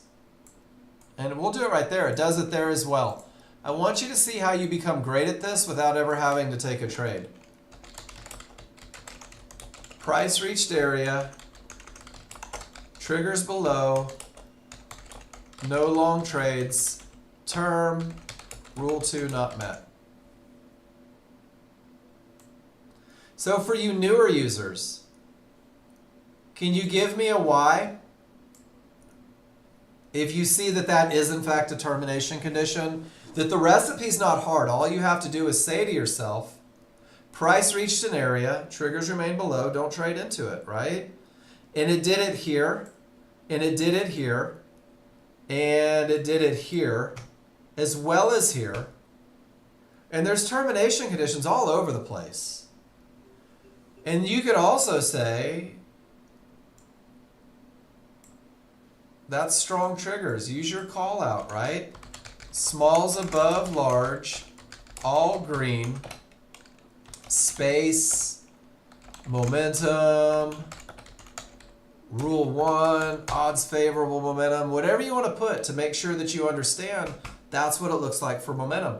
And that wasn't even taking a trade. That was just looking at a market historically. No, absolutely not, Tracy. If price reaches an area and both sets of triggers don't get through, it's a termination condition. If only the small get through, let's find a picture. Dun, dun, dun. And the market's psycho right now. If only the small triggers get through, it only has the potential. It takes both small and large getting through for it to be a clear path. So it's not the mainly large that can't hit. It's smalls made it through, large didn't, and the market went up. Only the potential to break, but it didn't. Smalls made it through, large did not.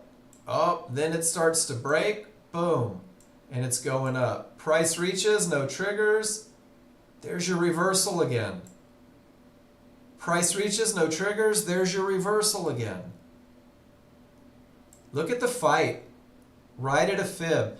Guys, you don't even need to take trades to go practice these rules. Smalls are below, large are above. Smalls are below, large are below. The path is clear. The momentum is strong. As it begins to weaken, there's the retracement. Potential to break, it doesn't. Guys, the NASDAQ is crazy, but there are so many ways you can go through and see these lessons.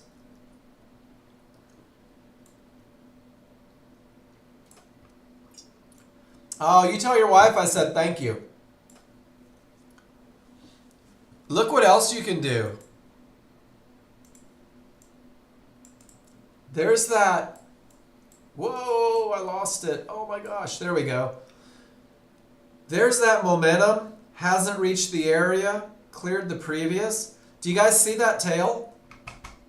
That tail's your potential entry.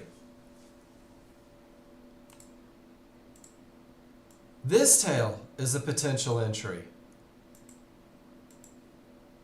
This tail is a potential entry. This tail is a potential entry. And then once it hits the termination condition, look how it creates the reversal bar. Does everybody see that? Potential for money, potential for money. Weak triggers at a termination, don't take the next trade. Momentum and path, potential for money, potential for money. Price reaches a termination, don't take that trade.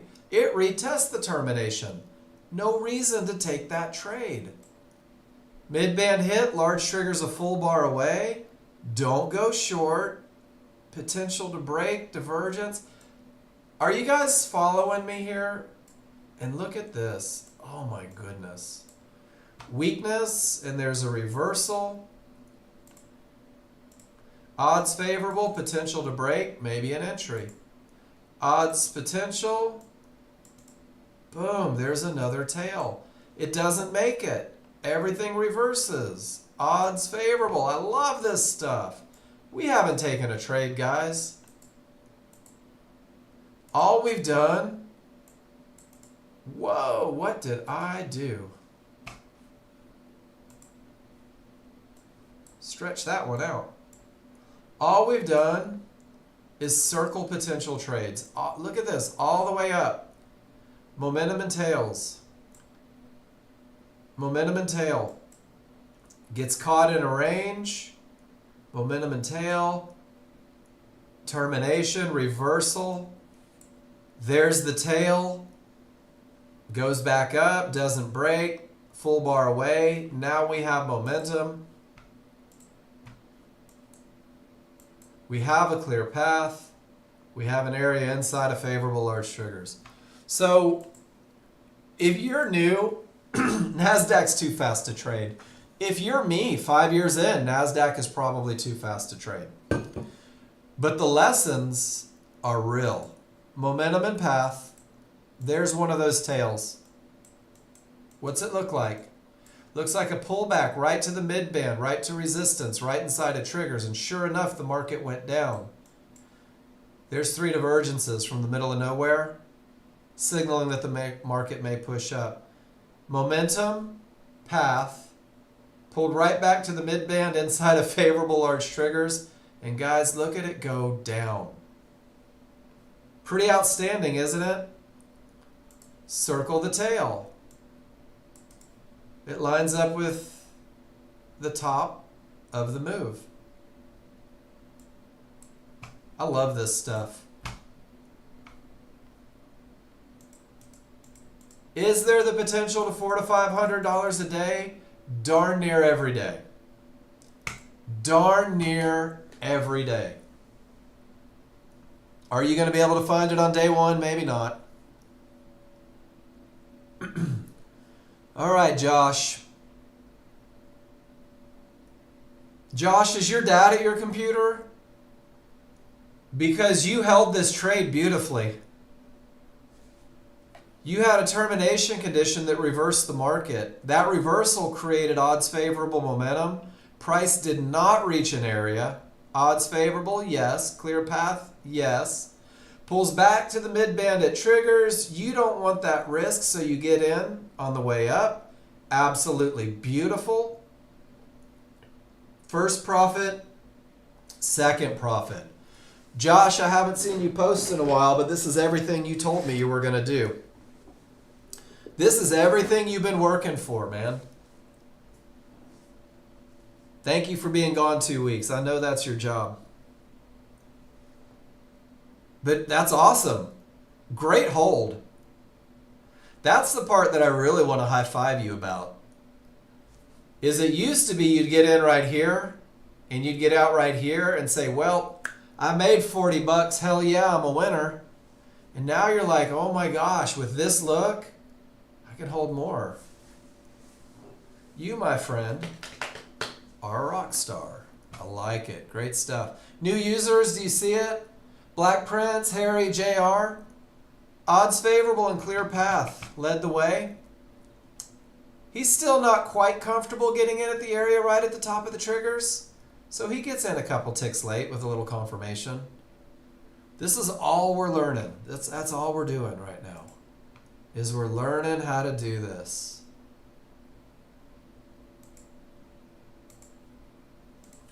All right, about to put the burden on you for the classroom, guys.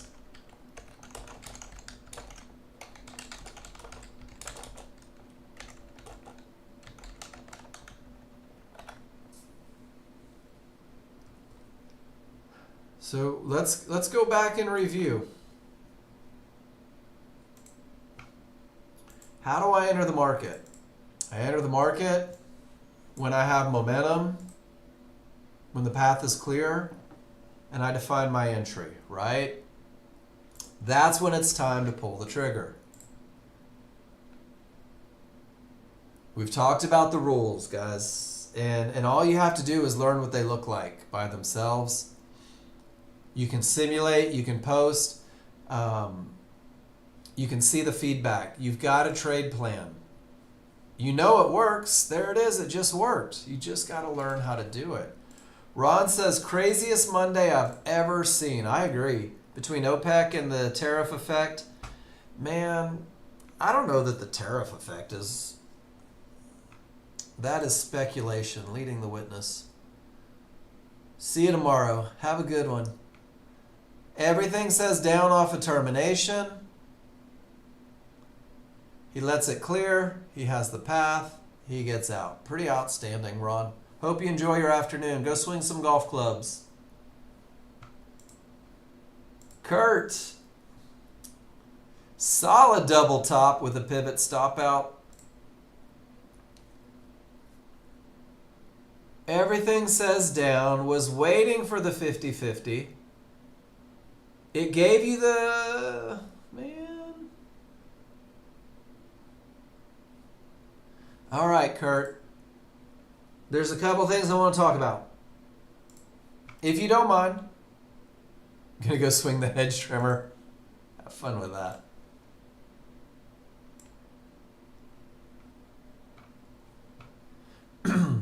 All right. Small one-to-one kept me out because it was a termination condition. So, Kurt, where do we define termination conditions, my friend? Large chart or small chart?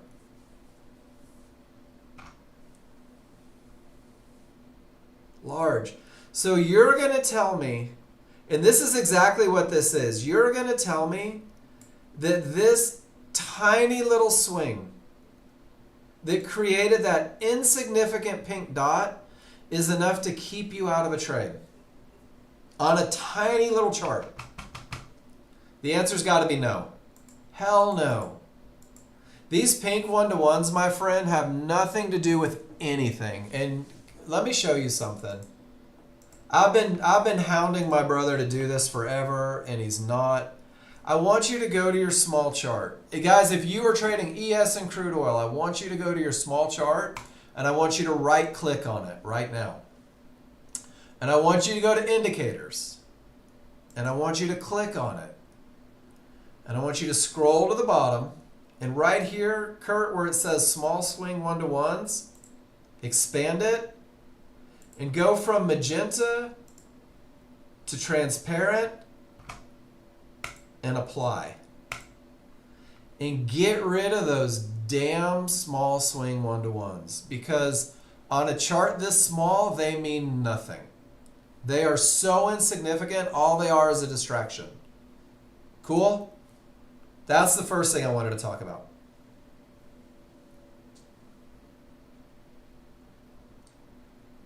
Good stuff. And if you're trading the NASDAQ, keep them there. If you're trading the NASDAQ, keep them there. Any other market, I haven't found use for them. Gold may use them. You'll have to do your own study because I don't trade gold. But let's look at what we have. Odds favorable momentum all day long. You patiently waited for the 50-50, right, Kurt? I like it. But let's talk about what we saw happen on the way to the 50-50. First, right at the fib, right at the termination, right at a divergence low. Again, right at the fib, there's a divergence, still a termination. This is the market telling you, Kurt, dude, we're losing momentum right here. There's a lot of it on the large chart, and they're probably pushing. If you took it right here with no divergence, if you said, you know what, I'm going to take it. Well, you broke rules anyway, because this divergence wasn't broken. You don't have momentum on the small chart. And this trade is more likely to fail than win. But if you took it, that's where they told you, get the hell out, Kurt. We're going to push up. I like the patience. There's just a lot going wrong. There's a lot going wrong. And notice how, and this is kind of cool, and I love this, and this is why I talk about become comfortable and confident. If you just said to hell with it and took this one, there was so much momentum, it gave you time to manage. And if you just said to hell with it and took this one, it's still, with all that momentum, it gave you time to manage. By the time you get to this one, they're pretty much losing steam. So the first entry is almost always the best. You stayed out for the wrong reason. What do your rules say for a 50-50? Are you trading the KISS plan?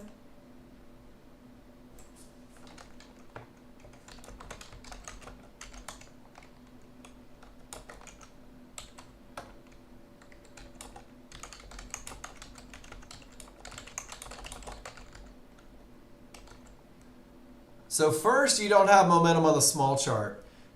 Your smalls are already on the wrong side, so there's one no. No divergence. That's a no as well, Kurt. This divergence isn't broken. Smalls and large didn't get below it. So, oops, not now, no. So you already don't have strong triggers. You already have another visual of a loss of momentum.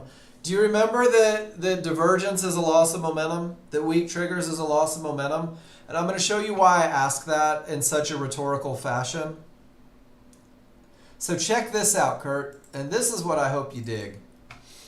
Bum, bum, bum. And new users, this is why we talk about advantages. If I have a 50-50 trade, that means the area is not broken, only potential. And what does that mean, Kurt? I don't have a clear path, right? That's it. That's all it is. I don't have a clear path. But if I'm looking at these and I'm talking to myself in terms of advantages, and Kurt, I know I'm dragging this out longer than you need, but this is for everybody. If I already don't have a clear path, what does weak triggers tell me? What does divergence tell me? Look at that. How do you feel about taking the trade now? If all you do is break it down to its core, if all you do is dissect it down to the advantages. Now you're like, I wonder if a third of my advantages is enough to produce a winner. I wonder if not having momentum, hoping that an entry area breaks the area. And I love doing this, and I still think that everybody should print this out and put it on their desktop. And learn to speak to yourself in terms of advantages. And Kurt, it takes a while to be able to do that in the moment. It really does, especially when the market is screaming. It takes a little bit to do that in the moment. But if you do it, if you literally look at your charts, and let's open one up. I don't really have momentum yet, and I don't have a clear path. Do I care about the area inside of favorable large triggers? Of course I don't. Not even a little bit. That's how quickly it happens, and look what the market's doing. All I did was talk about advantages. It doesn't mean that I have a short trade. It doesn't mean that I won't eventually have a long trade. It just means that right now I don't have what I need to be willing to risk my hard-earned money. Kurt, that was such a great picture. Great lessons there. So for you guys that are newer in here, JR and Black Prince and Harry and Steve, When I tell you that I want you to recognize advantages, when I really want you to start thinking about advantages before you think about trades, that's why. Because once you start talking in terms of advantages, you know what's in favor and what you're up against. And it doesn't mean that your plan won't grow, but it means that you'll know that you have to manage a little more assertively. You can identify where your trouble is if you decided that you would take a trade. Pretty cool, right? That's all it is. Know why you won't enter. And the Sunday school answer is because my rules aren't met, right, Wayne? But then you can break it down even more, and that's why I built this the way I did it, because this is what it looks like when it's time to never hesitate, and these are the things that make you have to think twice. You're absolutely right, Wayne. You have to know why you'll enter, which lets you know why you won't. That chart looks like your heart beating. Just got back from shoveling that white crap. I'm assuming you don't mean cocaine. Sorry. 1 bar. Remember when we said decisions are made at areas? And sometimes they might just fight? I watched Scarface the other day, so I got it in there. All of that nonsense is all of this nonsense. And eventually, the buyers are starting to push. The momentum is there. The potential to break is happening. Isn't that awesome? All you had to do was not break your rules. And you didn't give anything away. Didn't give anything away. Now look at it. That momentum is rad. The potential to break is amazing. Hell, I've even got an area inside of triggers.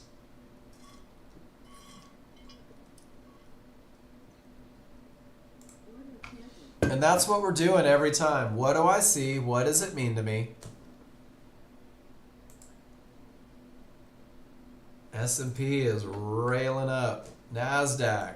Shenanigans. Look at that. Man, Cav.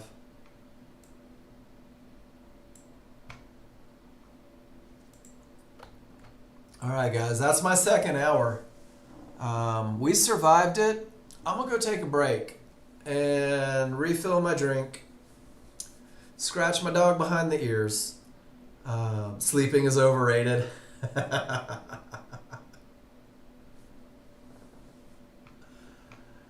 When I come back, Josh, your picture is first. And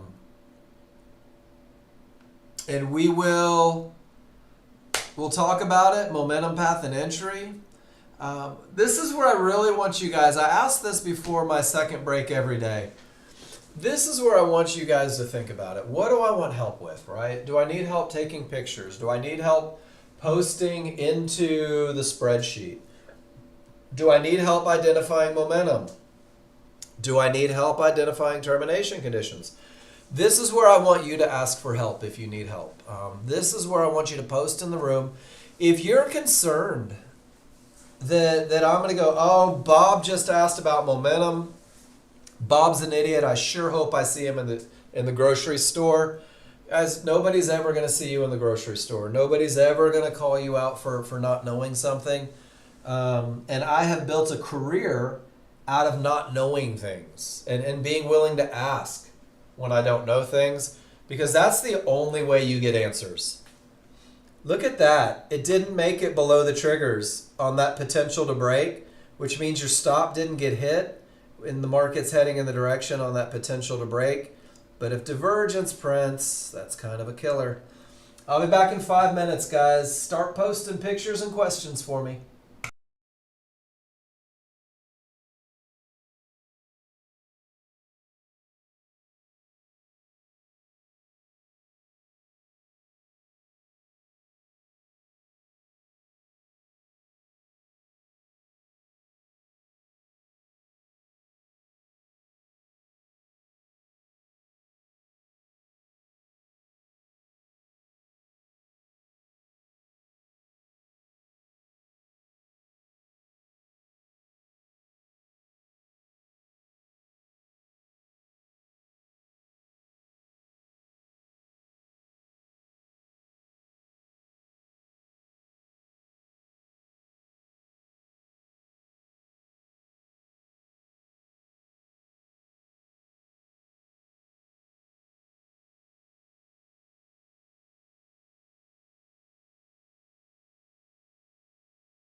Off we go into the final hour. So crude oil, look at that divergence on a 50-50. Push the market down. Can you guys give me a Y if you see that? These medium probability trades, guys, these trades where they're not perfect, these will be the majority of your trades. You've got to be able to read your charts and understand how to manage them. And divergence on a 50-50 just reduces the likelihood of success. It really does. All right, Josh, let's see what we have here. There was your first one. And then as we come into the second one, odds favorable, yep, clear path for sure.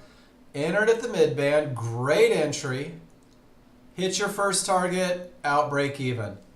Nicely done. Josh, your indicators, did these triggers not seem weird to you?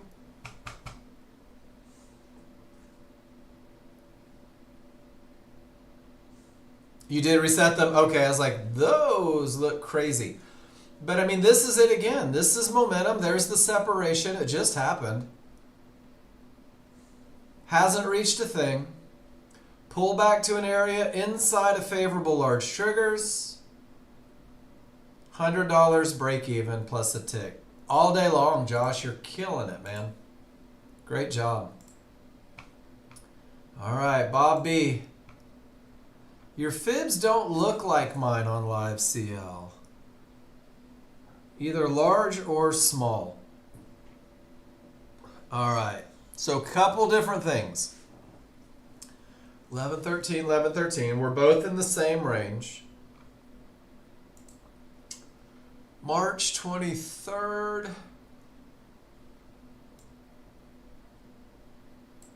All right, so you took that picture over here. I'm going to try and make my charts look like yours, Bob.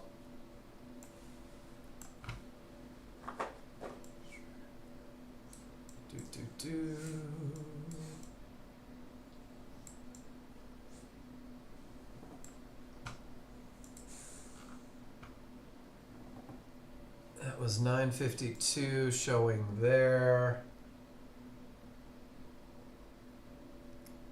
3 divergences, push up. I'm trying to figure out. Okay, I see it. I see it. All right. So, Bob, you have NASDAQ settings on your crude oil chart. It took me a second, but you're running a 34.5 and a 13.2 when what you need is a 13.2 and a 5.1. It took me a second. I was like, man, looks like you're getting way bigger moves. So are you ready to walk through the fix? We'll do it together. Awesome. So on your large chart, right click and go to templates. And then we're going to go to load. And this is going to give you the whole list. And this, just for anyone that likes to have pictures in their... You want the Nexgen 13.2 Renko bar chart. So you're going to click on that and hit load. And it's going to pull you into that 13.2. That should work. And then you'll do the same thing on the 5.1. You'll right click and you'll go to templates and load. And you want the 5.1 Renko bar chart on there.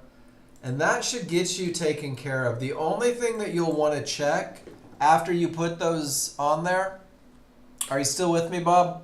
Sometimes I start giving a lesson and people disappear. So they're like, oh, I'm going to go do that. And then they don't watch the screen, which is okay. Cool. After you do that, double check your data series and make sure that you actually have 13.2 and not 34.5 put in here. So that the body size in the new bar matches the 13.2 up here. And let me take that picture as well, because this is good for everybody just to hear it. That and this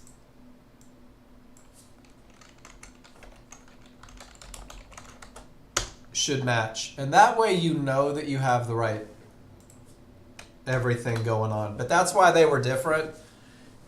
Your large chart was 3 times bigger than mine.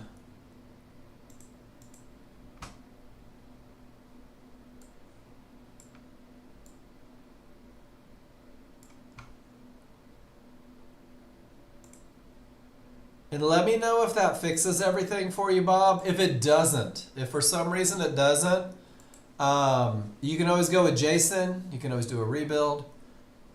Yeah, take a look and let me know. There's that S&P cruising to the upside. Man, there's the NASDAQ right into a termination condition. That took care of it? Yeah, look at me. I'm going to send Jason a message and tell him we don't need him in tech anymore. Wow, look how fast that got up there. NASDAQ's crazy. Crazy. Good stuff. All right, guys, what do you want to talk about? Man, that's... My brother's like, pull up the NASDAQ so you can give lessons. Guys, I think the best lesson today on the NASDAQ is psychotic. And even if you are an outstanding chart reader, more often than not, it's just too fast to trade. So, Black Prince, how we doing? I need a little feedback. I'm a worrier. It's what I do. Harry, how you feeling? This is day 2, right? Are you starting to go, okay, the language makes sense. Here we go. Steve, getting to basics. Kurt had a lesson today. I like that. Kurt's not even new. Josh is killing it. Jen's been really quiet today. Makes me nervous. Probably up to no good. There's a lot of you that I know are trading that maybe need help, but you're not posting. The markets are nuts, yeah. You spend so much time to study during the weekend? Awesome, Harry. And this is what I always tell people, and just so you know, guys, I'm not in sales. But my goal is that you see the potential to the point to where you're willing to study, Harry. So clearly you do if you're spending time with it. And now it's just time. Now it's just time and repetition. Explain the 1 bar away. Love to. Cav's like, Mark, let me give you a lesson to work on. So I'm going to use this picture right here. Thank you, Cav. Oh, you won. And then Kurt will get yours.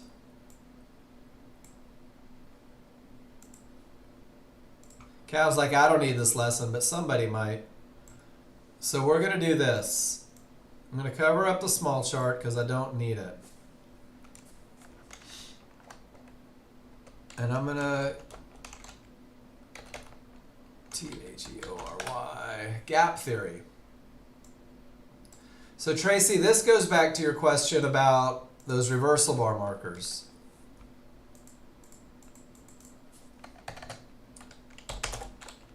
If price accelerates away from the large triggers, and I'm just going to put hit something. Mid-band, fib, 1-to-1, divergence high or low. If the large triggers are a full bar away or more, price is more likely to snap back and close the gap to them. And that's really it. So if price accelerates away from those large triggers and it hits the mid-band right here, and price keeps going, does everybody see how the large triggers, there was more than a full bar's room? All that means, it doesn't mean go long. It doesn't mean anything other than any short attempt. Any attempt that you make at a short between the bottom of that move and the closing of the gap to those triggers is more likely to be stopped out. That's it. And it's crazy how often this happens. Price reaches mid bands, fibs, closes the gap back to the large triggers. Price reaches resistance, closes the gap back to the large triggers. Do you guys see it? It's just a pattern. That's all it is. Support, not quite, not quite.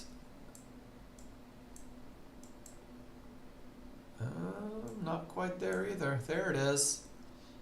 Zings up, closes the gap. So this is one of those things, this is one of those patterns you can recognize that's going to pay dividends. It's going to keep you patient. Yeah, for sure. Let me open up the spreadsheet. So all it is, Harry, yeah, no worries. Remember when we said that, and let me do this. Remember when we said price likes to return to the large triggers? And that's how we define our entries, was understanding that price loves to come back to the large triggers. I'm going to take care of or get rid of everything but the triggers. So if price gets more than a full bar away and hits something, it's just likely to snap back. It acts like a vacuum and literally sucks price, back to those large triggers. And if we back up, you can see it here. Price accelerates away and it sucks back to the large triggers. And price accelerates away and sucks back to those large triggers. And here's what's kind of cool is here, there's absolutely no indicators on the chart. I mean, none. So the pattern on its own is great. But if you add in fibs or a mid band right here, and let me put my template back on, what it does is it keeps you a little bit patient. It keeps you from saying, all right, look, I've got momentum to the upside. Everything says up. Maybe I want to take a chance into this fib. Maybe I'm like, I like this so much, I want to go long. Harry, all it does is it says that if we've reached something and the large triggers don't follow, anything that you try to take in this range is more likely to be stopped out. So it becomes a safeguard of sorts.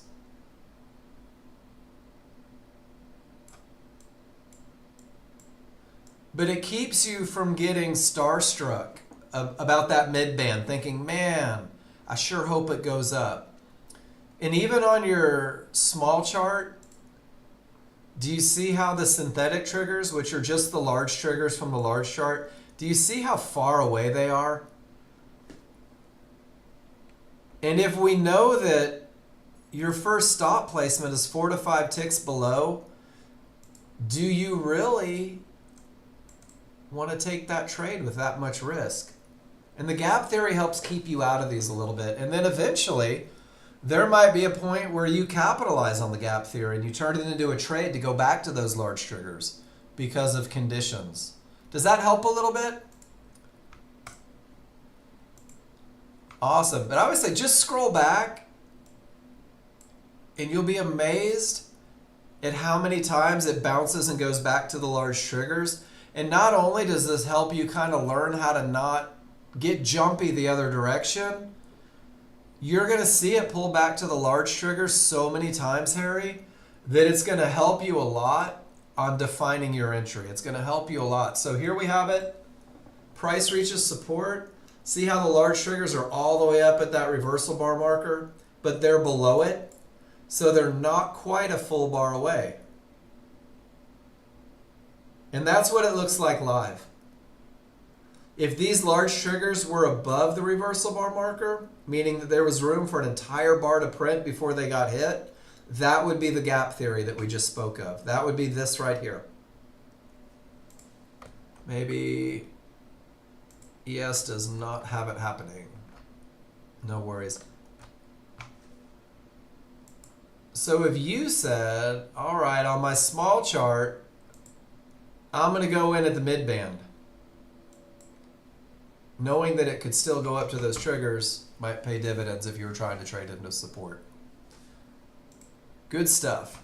And in the spreadsheet that I give you guys every day, when you go to client trades, you'll see gap theory. Oh my gosh, probably 20 in the blue section. And then under the basic rules, you'll also see mid-band as a termination. And it takes the gap theory to do that. So you'll see a lot of pictures there as well. Mid-band is termination. Price reaches the mid-band. Large triggers are a full bar away. And that's just a pattern. That's not a trade. That is just a pattern. All right, Kurt, let's see what you got, bud. Boom, boom, boom, boom, boom. All right, lower high. Also, market stopped short of large one-to-ones. First HVA trade was improper. I was too early.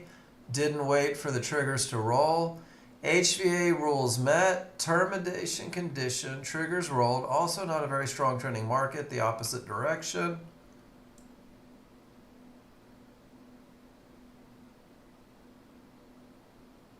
All right.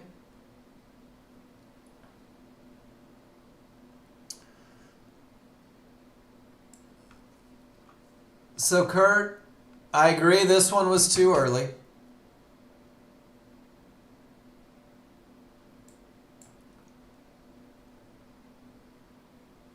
And this one had a challenge. And I'm just going to go back to the basic rules when we talk about it. And I want to show you what I mean. I'm going to go to the HVA rules. And I think that this is probably one of the most broken rules in HVA trades and momentum trades. So rule number one is a good top or bottom. Reversals or breakouts of Fibonacci are preferable. Make sure the T3 trigger lines do not break beyond the area, in all caps and underlined. It is extremely important that you pay attention to the trigger line location when doing this trade. Whoops. Small triggers got through with momentum. Do you see it? You didn't get three divergences. Nothing about this market says they're done yet, really. And I'm going to tell you, you took the best potential entry there. If you were going to do it, large triggers rolling, you did it as well as you could possibly do it right here. But rule number one wasn't met. And the reason rule number one is so important, and it goes back to that idea of a strong top or bottom, is because when the market reverses from a key Fibonacci area and none of the triggers break, that's when it tends to push the other direction more. And if the triggers do break, it means that they were able to get through a little bit, and it's less likely to do what you want it to do. So the look on your range chart was perfect. But you didn't get rule number one met. And then the second rule is make sure you have room to your targets, and that's kind of iffy. You're at the mid-band from a bad top, and large triggers are all the way up at the reversal bar. Taking a little bit of a risk there.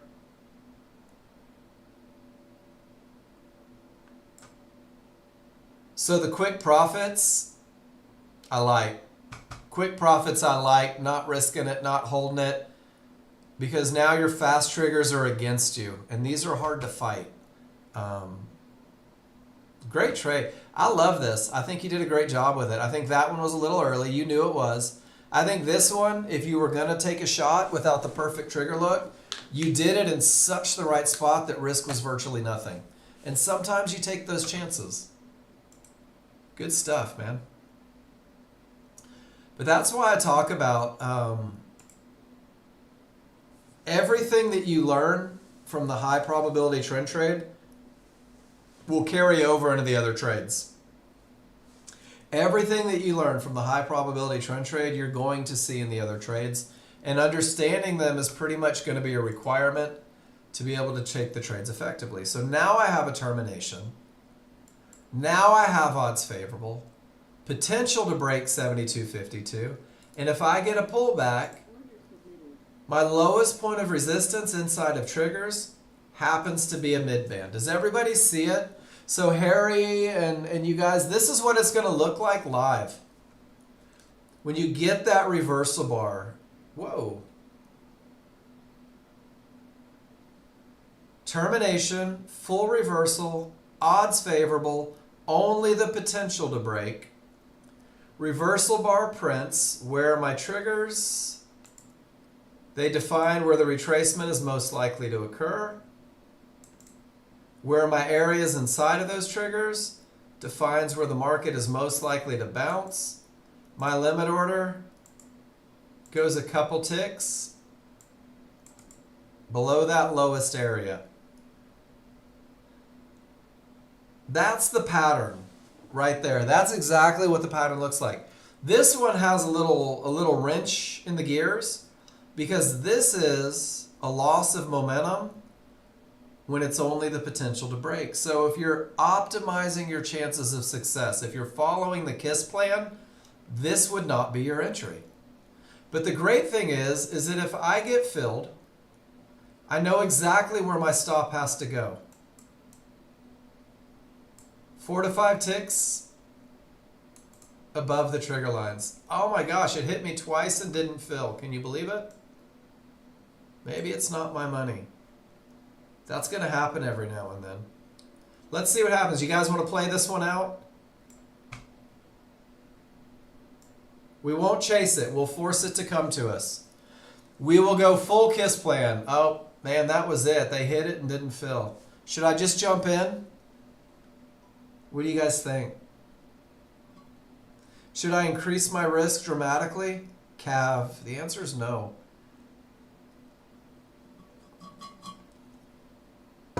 I don't have to chase trades. Cav says when it hit it and didn't fill, I would have been instantly. I would have too, Cav. But it just didn't get me.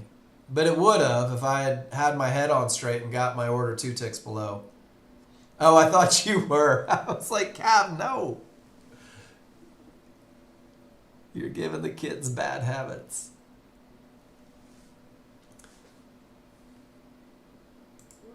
But I mean, that's at least $100. You're already $100 deep into it, guys. That's your pattern.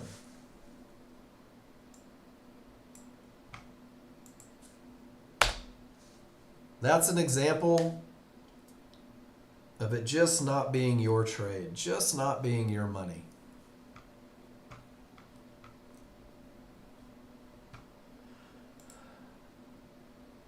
What would you guys like to talk about? That's as close to live trading as we get in this room.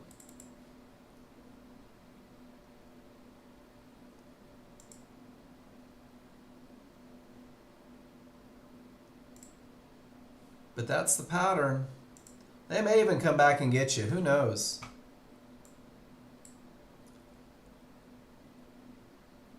Look at all those tails with all that momentum. Pretty outstanding. 3 divergences might have kept you out. They should have a million questions.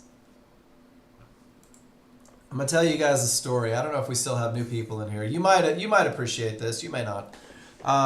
For those of you that have never met me, I've been with Nexgen for about 5 years. My brother started the company 28 years ago. And when he was starting Nexgen, I was actually going to a trade school in Phoenix, Arizona. I was learning how to become a motorcycle mechanic. And in order to take the courses on motorcycles and actually get wrenches in your hand, you had to be able to pass a theory class, a basic internal combustion, what are the parts of an engine class, the same way I teach what are the parts of a chart class. And I'm sitting in this room, and there's about 60 people in this theory class. And I didn't realize it at the time, but only about 30 of them were going to make it out of the school. And the instructor's talking about a camshaft. And I know some of you know what camshafts are. Well, I had no idea. I was 25 years old. All I'd ever done in my life is bartend and ride motorcycles and whatever happened before then. So I could change parts, but I didn't know how things worked, and that's okay. Sometimes that's enough. But he's talking about this camshaft, and everyone in the class is looking attentively like they know exactly what he's talking about, like they were born with camshafts in their mouths. And I raised my hand in front of 60 men and a couple women. And when he calls on me, I had to get the courage up to ask, what's a camshaft? And I did. I did exactly that. And I thought I was going to throw up because I couldn't believe that I didn't understand something that I had never studied a day in my life. I couldn't believe that I didn't know what a camshaft was. Even though I'd never worked on an engine, never seen the inside of an engine, probably never even seen the picture of an inside of an engine. But I got my answer because I raised my hand, and I went on and I did just fine in that school and got all the certifications and worked on motorcycles for years. But you've got to be willing to admit that you know nothing in the beginning, and that's what's going to drive you to get the answers you need to be good at something. It's okay to not know everything. It's actually wonderful to not know everything because it means that you don't have any preconceived notions on what should be happening. And the educational path with Nexgen has been consistent for as long as I've been a part of it, probably for 20 years. To minimize your learning curve, post your pictures of trades in class. Every trade, win, lose, or draw. And if you win and the rules are wrong, you may have a short-term victory, but a long-term failure. And how are you going to know the difference? To be sure, you need feedback, and we're here to help. If you place a trade on the simulator, if you participate in class, there is no risk of loss or capital. You need someone to tell you what you did right or wrong when you're new, and this is part of the educational magic that Nexgen offers new traders. Feedback is the most important part of this room, guys. The first hour, you could go watch the video about the first hour 1,000 times and never need me. But once you start putting rubber to the road, once you start simulating, you want that feedback. You want that, hey, Steve, let's see what you did, bud.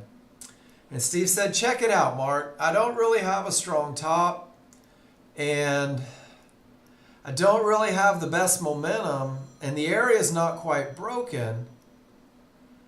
But because the entry is perfect, I'm willing to take a shot, but I'm going to manage it aggressively because I know what I'm up against. And guys, this is an outstanding example of how you're going to grow with the software. Steve sees the momentum and he knows the path isn't broken.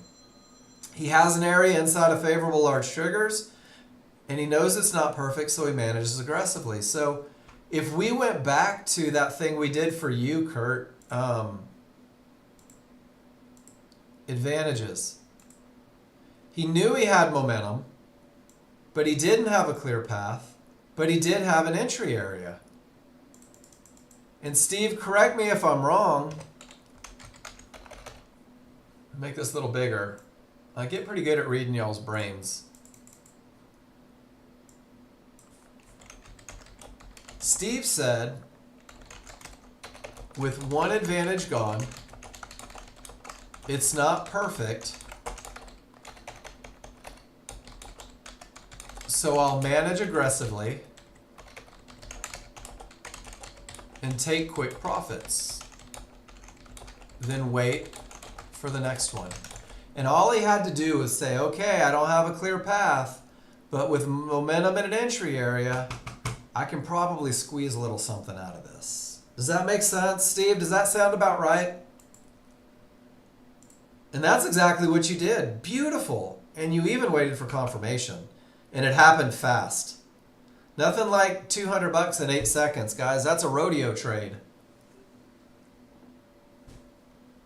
8 seconds, $200. That's pretty awesome. Great trade, Steve. Great chart read. And I think that the challenge that most new users run into is that they see momentum and they refuse to acknowledge that the path isn't clear. Whether it's by accident or on purpose, they don't acknowledge that the path isn't clear. So they take their entry, but when things change, they refuse to exit because they hope it keeps going down with momentum. And that's the difference, I think. You'll find that the most successful traders in this room, look at that, the most successful traders in this room do the same thing over and over. They take the same trades. It's boring. It's terribly boring to be a successful day trader. It means that you have to sit still. It means that you have to not enter on every swing. It means that sometimes it's just not your money, and other times they're not going to give you your entry. Or even though your rules weren't met, they're going to go down anyway, or they're going to go up anyway, and it doesn't fit with what you wanted to have happen. You'll never know what the market's going to do. You'll never know what it's going to do. It's just up and down ticks controlled by people that aren't you. So you have to focus on the patterns. There's 3 divergences in the same price range. It may terminate a trend. It might terminate a trend. It could terminate a trend. It's not guaranteed to terminate a trend. But my divergence low isn't broken. Not a clear path. I don't have odds favorable momentum over here. And I have 3 divergences in the same price range. Am I so hell-bent on taking a trade that I'm willing to forfeit both momentum and path because I have entry area? You're going to have to ask yourself that question every time you see this setup like this. You're going to have to say, I think it's going to go down. It might go down. I hope it goes down. But my rules say it's not my money. In every rule that Nexgen has created, oh, you're welcome, Steve. Thanks for being here and posting in my room. Every rule that Nexgen has created isn't based on the one time that areas broke or the one time that weak triggers pushed it in the direction of the trend. This was the day before Thanksgiving. This was 36 times that termination conditions would have produced a loser. 6 times that the area broke. Which side do you want to be on? Because the recipe for identifying it is a very easy one. Price reached, where are my triggers? That's it. Price reached, where are my triggers? 36 avoidable losses. Even at $100 a loss, that's a lot of money. We've got another couple minutes, guys. Anything you want to talk about? Or should we go off to the wonderful world and let you guys be day traders and practice and do the things you do?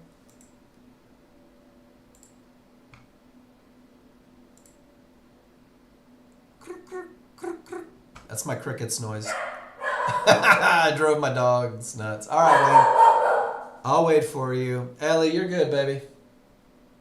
Yeah, don't make cricket noises when the killer dog's in the house.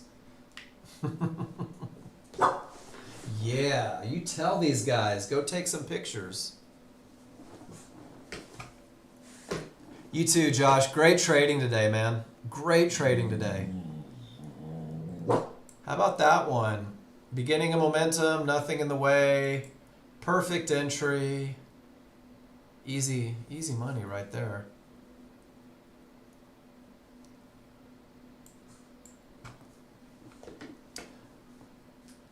Bob B, great job today. Nanda, did you get your charts taken care of? Dima, I learned who you are. I appreciate all the hard work you're putting into this for people. They don't understand how important you are to Nexgen's future right now. Let me know if I can be a help, man. Cav, great stuff. Thanks for the idea on study. GWC, it's good to see you in here. Sorry you're not posting. John 20, nice to have you. Morgan, you're getting married. Good luck. Vad, Muser, T45, Andyman, Rob, Wayne. Wayne's got a chart coming. Stephen F, Pete, Zahir. It's great to have all you guys here. You out there. Guys, have an awesome, awesome day. Wayne, I'm going to wait for you because the class goes till noon. Sometimes we stop it early because no one's talking, but if you tell me it's coming, you're good. I'm going to